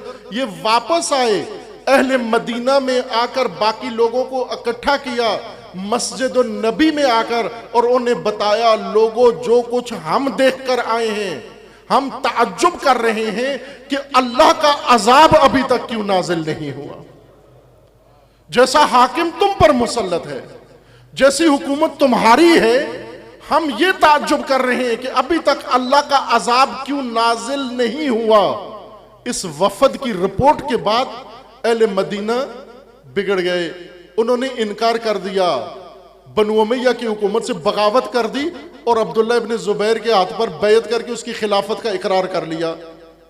यजीद ने फौज भेजी कि मदीना को जाकर कंट्रोल करो। उस फौज ने आकर 3 दिन तक मदीना में जुल्म ढाया। उस फौज को यह कहा गया था कि मदीना का माले गनीमत सारा आपका है और हर चीज आपकी है, हत्ता ये औरतें भी इनकी आपकी हैं। और ऐसा ही हुआ। 3 दिन तक मदीना यजीद की फौज के इख्तियार में था। अब मदीना में गैर मुस्लिम नहीं रहते थे, मदीना में सहाबा की औलाद, ताबईन, फुकहा, उलमा, मुतदय्यनीन, अहले इबादत रहते थे। मदीना को सरकूब किया इन्होंने। और उसी सरकूबी में जब ये मदीना सरकूब हो रहा था, तवज्जो फरमाई, इमाम सैयद साजिदीन मदीना में थे, मदीना में थे। इस वफद ने आकर इमाम से भी मुलाकात की और कहने लगे कि हम देख कर आए, नऊजुबिल्लाह अस्तगफिरुल्लाह, यजीद बहुत फासिक है, ये बहुत फाजिर है। इमाम ने फरमाया तो मेरे बाबा क्या कह रहे थे तुम्हें? तो मेरे बाबा ने क्या कहा था तुम्हें? यही तो कहा था। हुसैन इब्ने अली ने क्या बताया था तुम्हें? यही बताया था कि लोगों, अगर अल्लाह का अजाब नहीं आ रहा, डरो उस दिन से कि यजीद हाकिम है। उस दिन तुम्हें एहसास नहीं हुआ और आज भी तुम जब ये मुखालफत की, इमाम सैयद साजिदीन को कह रहे हैं कि हमारी हिमायत करें। ये नहीं कह रहे कि हम आते आपके हाथ पर बैयत करते हैं, कह रहे हैं कि हमने बैयत की अब्दुल्ला इब्ने जुबैर के हाथ पर, आप भी बैयत करें अब्दुल्ला इब्ने जुबैर के नुमाइंदे के हाथ पर जो मदीना में है। इमाम को कह रहे हैं कि आप भी बैयत करें और मिलकर क़याम करते हैं।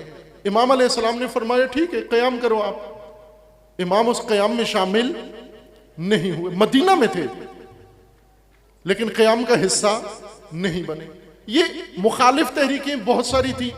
उन मुखालिफ तहरीकों में से एक मुखालिफ तहरीक बनु उमैया के खिलाफ इमाम चहारों के ज़माने में तव्वाबीन की थी। ये खालिस शियों की तहरीक थी, इसमें कोई गैर शिया नहीं था। ये कौन से शिया थे? ये पशेमान शिया, शर्मिंदा शिया, नादिम शिया, नदामती ग्रोह, हिज़्ब नदामत थी। ये वो लोग थे जिन्होंने इमाम को खत लिखे, सैयद शुहदा को कूफा बुलाया और जब कूफा इमाम रवाना हुए तो इन्होंने बेवफाई की और अपना अहद तोड़ दिया। और ये वो ग्रोह था कि जो खामोश रहा, उबैदुल्लाह का भी साथ नहीं दिया और इमाम हुसैन का साथ भी नहीं दिया। इमाम हुसैन को कत्ल करने वाले लश्कर में भी नहीं थे और इमाम की नुसरत करने वालों में से भी नहीं थे। अब करबला के 4 साल बाद असरे इमामत इमाम सैयद साजिदीन में तौबा करते हैं। 4 साल बाद तौबा करते हैं कि हमसे गलती हो गई, हमसे जुर्म हो गया, हमसे बहुत बड़ी गलती हो गई और इस गलती की तलाफी ये है कि अब हम मिलकर क़याम करें। इस हिज़्ब का, ये हिज़्ब थी, बाकायदा सियासी पार्टी थी। ये सियासी पार्टी, इसके सरबराह का नाम था सुलेमान इब्ने सुरद खुज़ाई, कबीला खुज़ा से था, मुस्लिम इंसान था और बड़ा इसका असर था, इसका बहुत बड़ा असर था। ये हजरत मुस्लिम इब्ने अकील ने जब उबैदुल्लाह के खिलाफ क़याम किया, उस क़याम को नाकाम बनाने वाला भी यही शख्स था, सुलेमान इब्ने सुरद खुज़ाई। हजरत मुस्लिम ने जब कहा कि हानी इब्ने उर्वा को आज़ाद कराने के लिए क़याम किया और हज़ारों लोग हजरत मुस्लिम के साथ तलवारें निकाल कर दारुल अमारा में आए, उबैदुल्लाह इब्ने ज़ियाद का मुआसरा कर लिया और हानी इब्ने उर्वा को कहा कि हमारे सामने लाओ।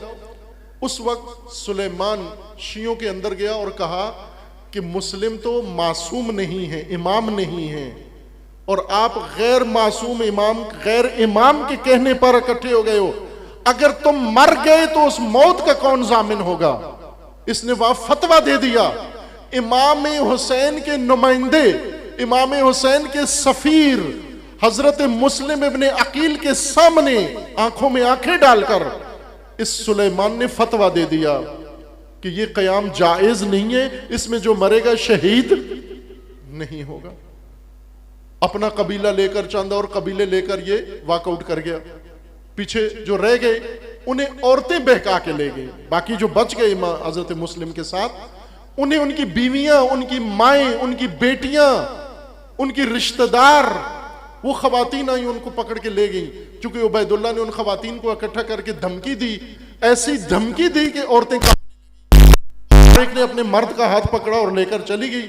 और यही वो दास्तान है जो आप सुनते हो कि मगरिब की नमाज के लिए जब हजरत मुस्लिम आए तो उस वक्त कम से कम 2500 साथ रह गए थे, लेकिन जब नमाज खत्म हुई तो एक भी साथ नहीं था।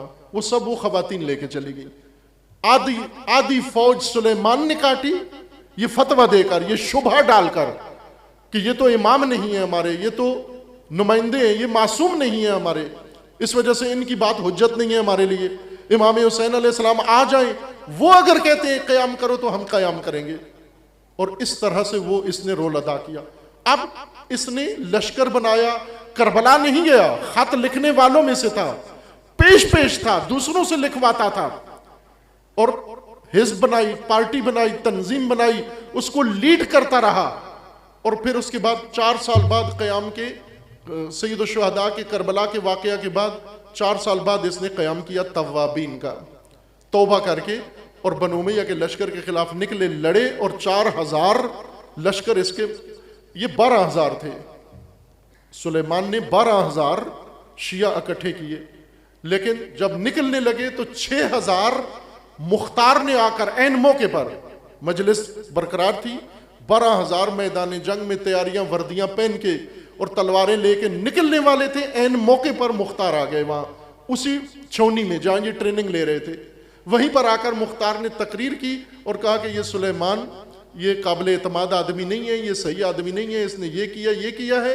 6,000 वहां से मुख्तार के कहने पर अलग हो गए, 4,000 सुलेमान के साथ गए, और वो 4,000 लड़े और सारे के सारे वहां मारे गए। ये लश्कर निदामत था, तव्वाबीन का लश्कर। ये एक तहरीक थी जो बनु उमय्या के खिलाफ उठी इमाम चाहरुम की मौजूदगी में, और इमाम चाहरुम का इस तहरीक से कोई राबता नहीं था, न इस तहरीक का इमाम से कोई राबता था। फिर उसके बाद क़याम मुख्तार हुआ। क़याम मुख्तार में मुख्तार ने बाकायदा इमाम से, तवज्जो फरमाई, मुख्तार ने बाकायदा इमाम से लिख कर नुसरत चाहिए, हिमायत चाहिए कि मेरी हिमायत करें। ये नहीं कहा कि आप इमाम हैं, मैं बैयत करता हूं आपके हाथ पर, कहा कि आप मेरी हिमायत करें। इमाम ने नहीं की हिमायत।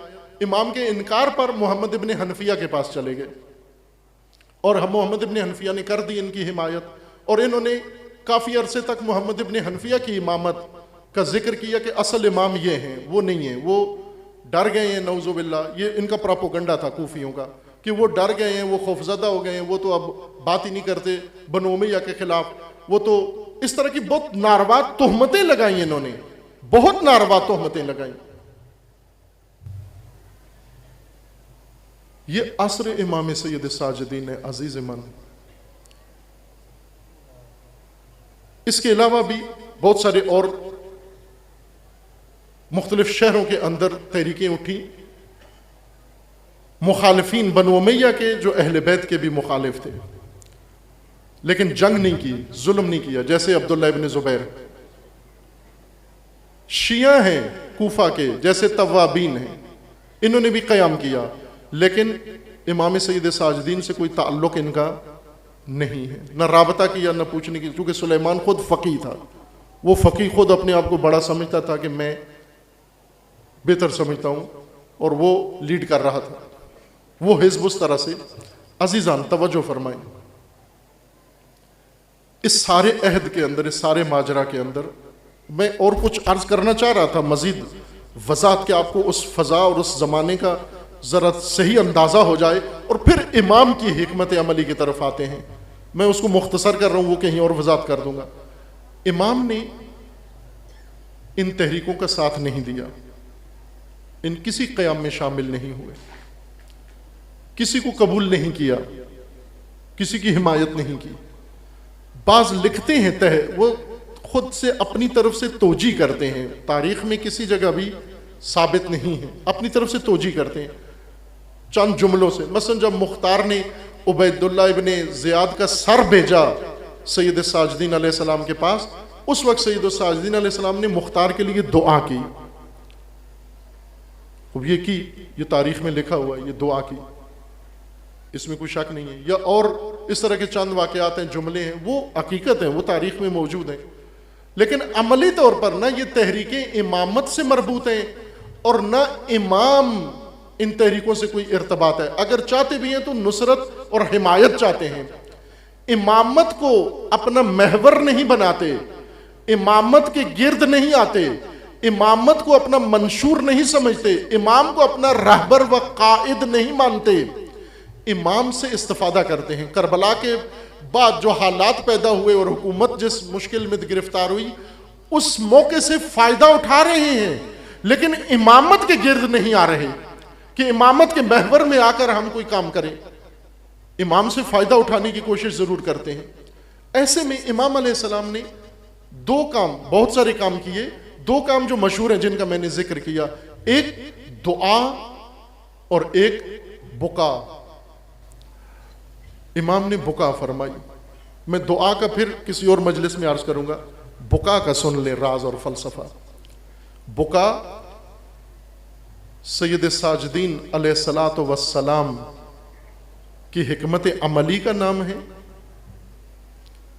और तवज्जो फरमाई कि उस वक्त जिन्होंने भी जिस इंतकाम की तहरीकें शुरू हुई, तौबा की तहरीकें शुरू हुई, नदामत की तहरीकें शुरू हुई, हर बहाने से मिल बैठे लोग ग्रोह बनाए और उन्होंने अपने अपने सोच के मुताबिक काम किया। लेकिन इमामत ने क्या सिलसिला शुरू किया, इमामत ने क्या बुनियाद डाली, इमामत ने क्या रवश इंतखाब की, और इमामत की कायम करदा सुन्नत कौन सी है?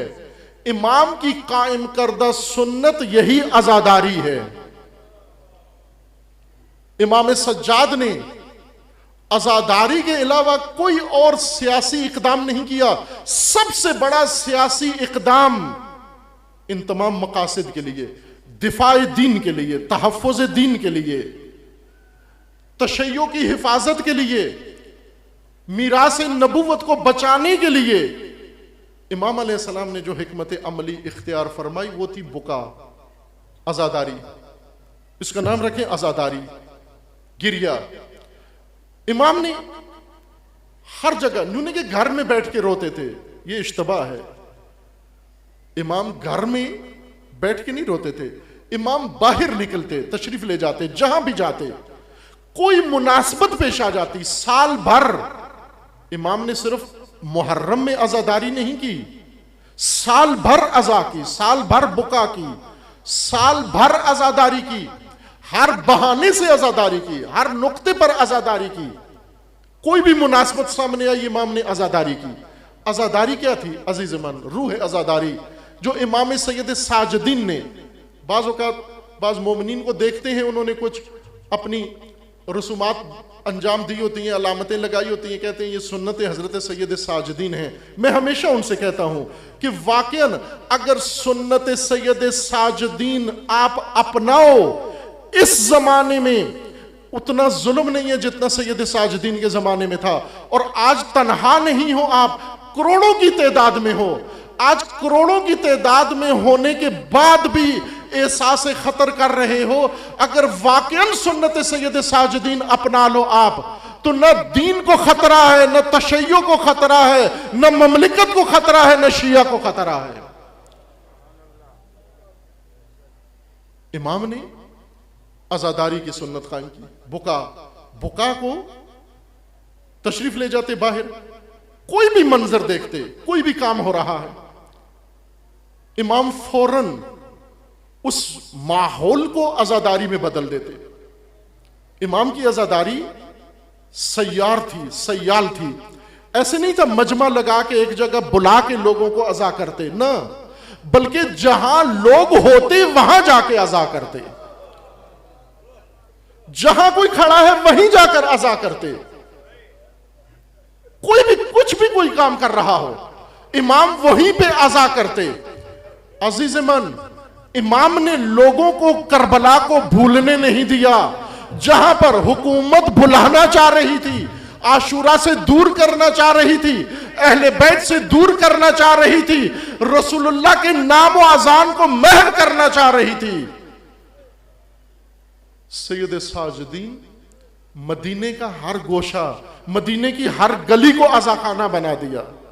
लेकिन अजाखाना न इस तरह से कि लोगों को यह तासुर पड़े कि इनके दिल के अंदर सोग ज्यादा है, अजा ज्यादा है, और लोग तसल्लियां दे सैयद साजिदीन को कि खुदा आपको सब्र दे। वो अजा नहीं की, बल्कि वो अजा की जो ला ताल्लुक बैठा है करबला से, उसे करबला की तरफ मुतवज्जे कर दिया। जो भूल गया था हुसैन इब्ने अली को, उसे हुसैन इब्ने अली याद दिला दिया, और इस तरह से याद दिला दिया कि उसके दिल से अब कभी निकलेगा नहीं। ये सुन्नत अज़ा, सुन्नत खुद सैयद साजिदीन अलैहिस्सलातु वस्सलाम है। इमाम ने बिनफ्स नफीस इसका एहतमाम किया, इसको कायम किया, इस सुन्नत को। ऐ अज़ादारान, हम इसको रस्म न समझें, ये फरीजा है, ये बकाए दीन की जमानत है। यूं नहीं कि पहली दफा तारीख में इमाम खुमैनी ने आकर इस राज से पर्दा हटाया। जब इमाम खुमैनी से पूछा गया कि ये सब कुछ कहां से मिला, तो इमाम फरमाते हैं ये सब कुछ इमाम हुसैन से मिला है, ये सब कुछ अज़ादारी हुसैन से लिया है, ये मकतब अज़ाए हुसैन है। यजीद गिराना, शहनशाह गिराना, सुपर ताकतों को शिकस्त देना, पूरी दुनिया का मुकाबला करना, और आज आपके सामने है 90 ममालिक का कायम किया हुआ लश्कर बनु उमैया दाइश, उसको तने तनहा महव कर देना, ये अज़ादारी का नतीजा है।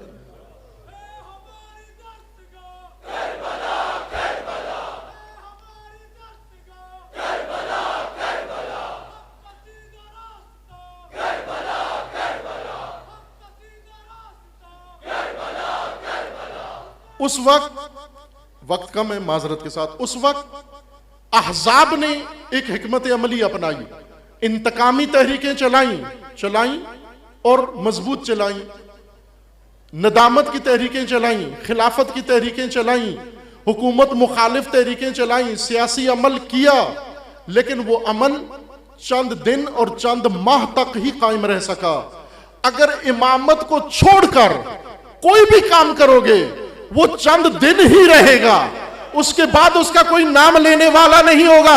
लेकिन अगर इमाम रोना ही शुरू कर दे,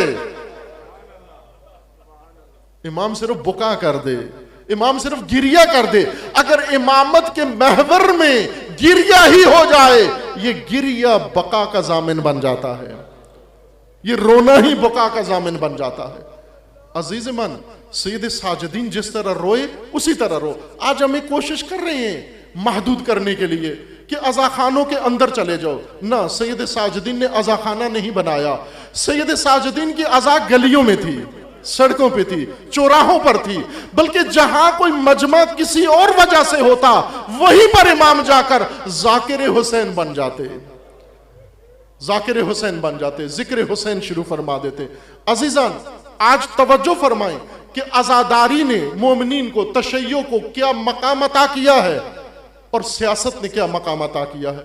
आप अपने मुल्क की मिसाल ले लें कि सुन्नत सैयद साजिदीन ने आशूर के दिन, जब तमाम तशय्यो अज़ादार हत्ता रसूमाती हद तक नाम नेहाद नाम के भी जो होते हैं वो भी आ जाते हैं, साल भर जो नहीं होते मैदान में अज़ा छोड़ देते हैं, लेकिन आशूर के दिन आ जाते हैं। आशूर के दिन अज़ादारों की तादाद इस मुल्क में कितनी होती है?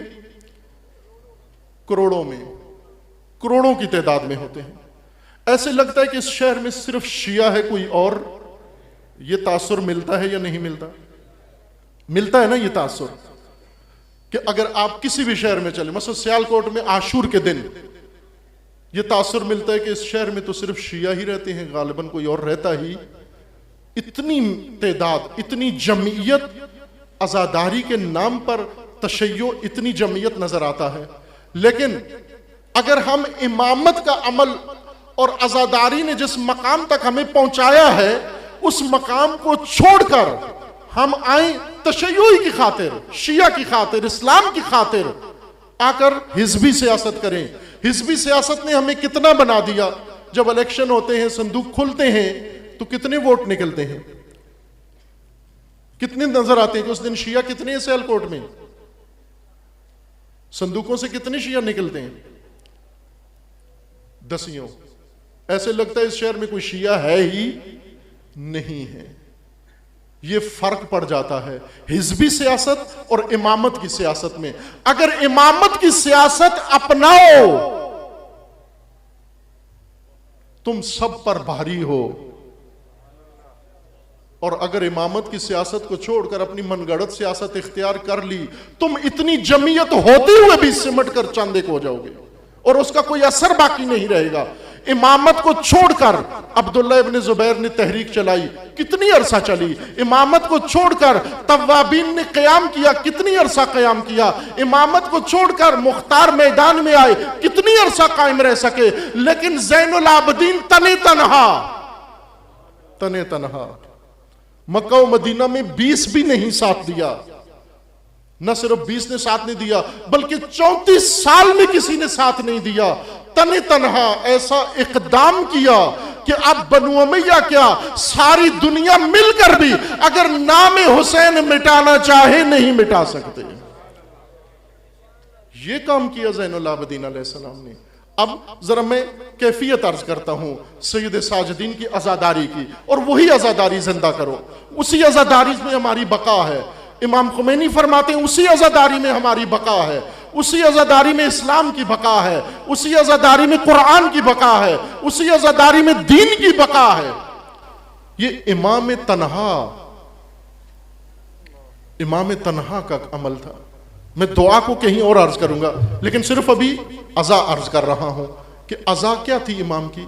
अजीज मन, इमाम घर से तशरीफ लाते बाहर, अज़ाए इमाम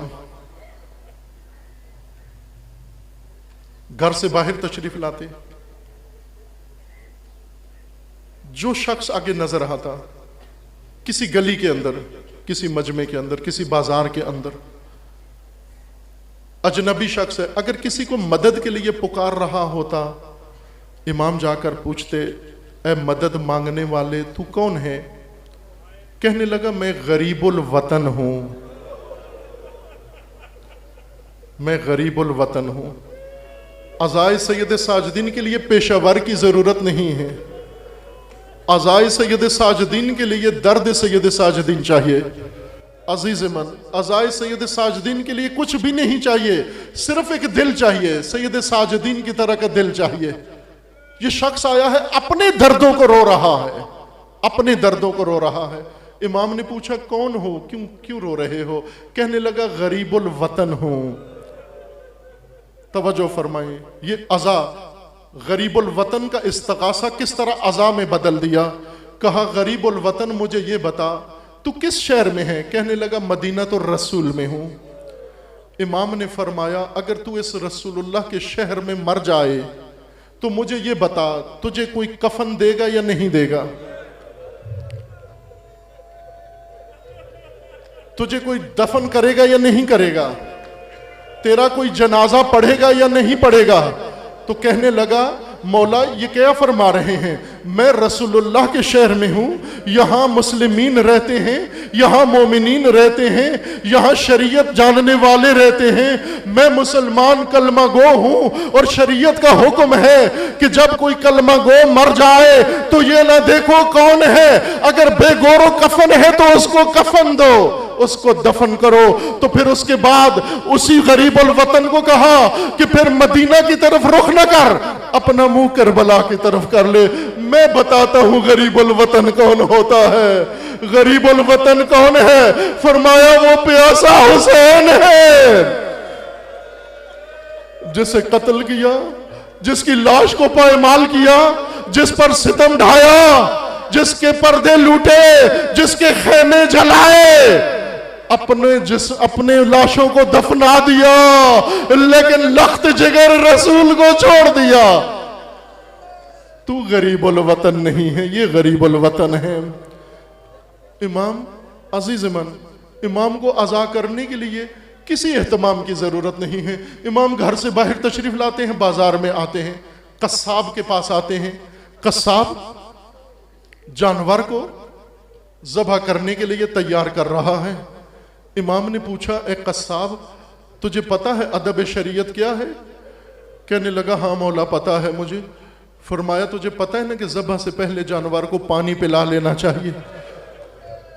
कहने लगा जानता हूं, मैंने इसको पानी पिला लिया है। तो सैयद शुहदा ने फिर क्या करबला का रुख करके फरमाया मेरा सलाम हो उस पर जिसे पसे गर्दन से ज़बह किया गया, प्यासा ज़बह कर दिया गया। मेरा सलाम उस गलू पर जिसे काटा गया, तिश्ना काटा गया। मेरा सलाम हो उस असगर के ऊपर कि जिसको तीर मारा खुश्क गले में। ये अज़ाए सैयद शुहदा है। अजीजान, इमाम अलैहिस्सलाम घर से बाहर तशरीफ लाते हैं, देखा लोगों का मजमा लगा हुआ है। मजमे के करीब जाते हैं, मजमे के करीब जाते हैं, क्या देखते हैं एक जनाजा है लोगों के सामने पड़ा हुआ है और इमाम देख रहे हैं कि उस पर जनाजे के लिए तैयार हो रहे हैं। इमाम ने फरमाया ये कौन है? तो बताया गया ये एक मुसलमान है, अरसे से बीमार था, आज वफात पा गया है और ये उसके अज़्ज़ा व अकारिब जमा हुए हैं और हम इसके जानने वाले हैं। ये जानने वाले अज़्ज़ा व अकारिब ये सारे जमा हुए हैं ताकि इसका जनाजा पढ़े। तो एक दफा जनाजे वालों से कहा कि इसके जनाजे को जरा रोक लो, वो जनाजा याद करो कि जिस पे जनाजा पढ़ने वाला कोई नहीं, जिसको दफन करने वाला कोई नहीं। ये अज़ाए इमाम है, ये अज़ाए सैयद साजिदीन है कि हर गली में, हर कोने के अंदर, हर गोशे के अंदर जहां एक फर्द देखा रोना शुरू कर दिया, रोना शुरू कर दिया। किसी ने आकर हमदर्दी से कहा मौला बहुत रोते हैं, बहुत रोते हैं। फरमाया क्यों न रो? क्या तुझे नहीं मालूम कि याकूब का बेटा जिंदा था, अभी फौत भी नहीं हुआ था, कत्ल नहीं हुआ था, याकूब रो रो के नाबीना हो गए। अरे मोमिन तू नहीं जानता, मैंने 18 देखे हैं, मेरे 18 यूसुफ मेरी आंखों के सामने ज़बा हो गए। मेरे 18 यूसुफ मेरी आंखों के सामने ज़बा हो गए। और जब रोने वाले, जब वो हमदर्दी करने वाले आकर पूछते कि मौला इतना रोते हैं, इतना रोते हैं, कौन सा मकाम ज्यादा रुलाता है? तो फिर उसके बाद इमाम वो दर्द बयान फरमा देते जो इमाम सज्जाद के अलावा कोई बर्दाश्त नहीं कर सकता। बस फरमा देते शाम शाम शाम, मातम हुसैन।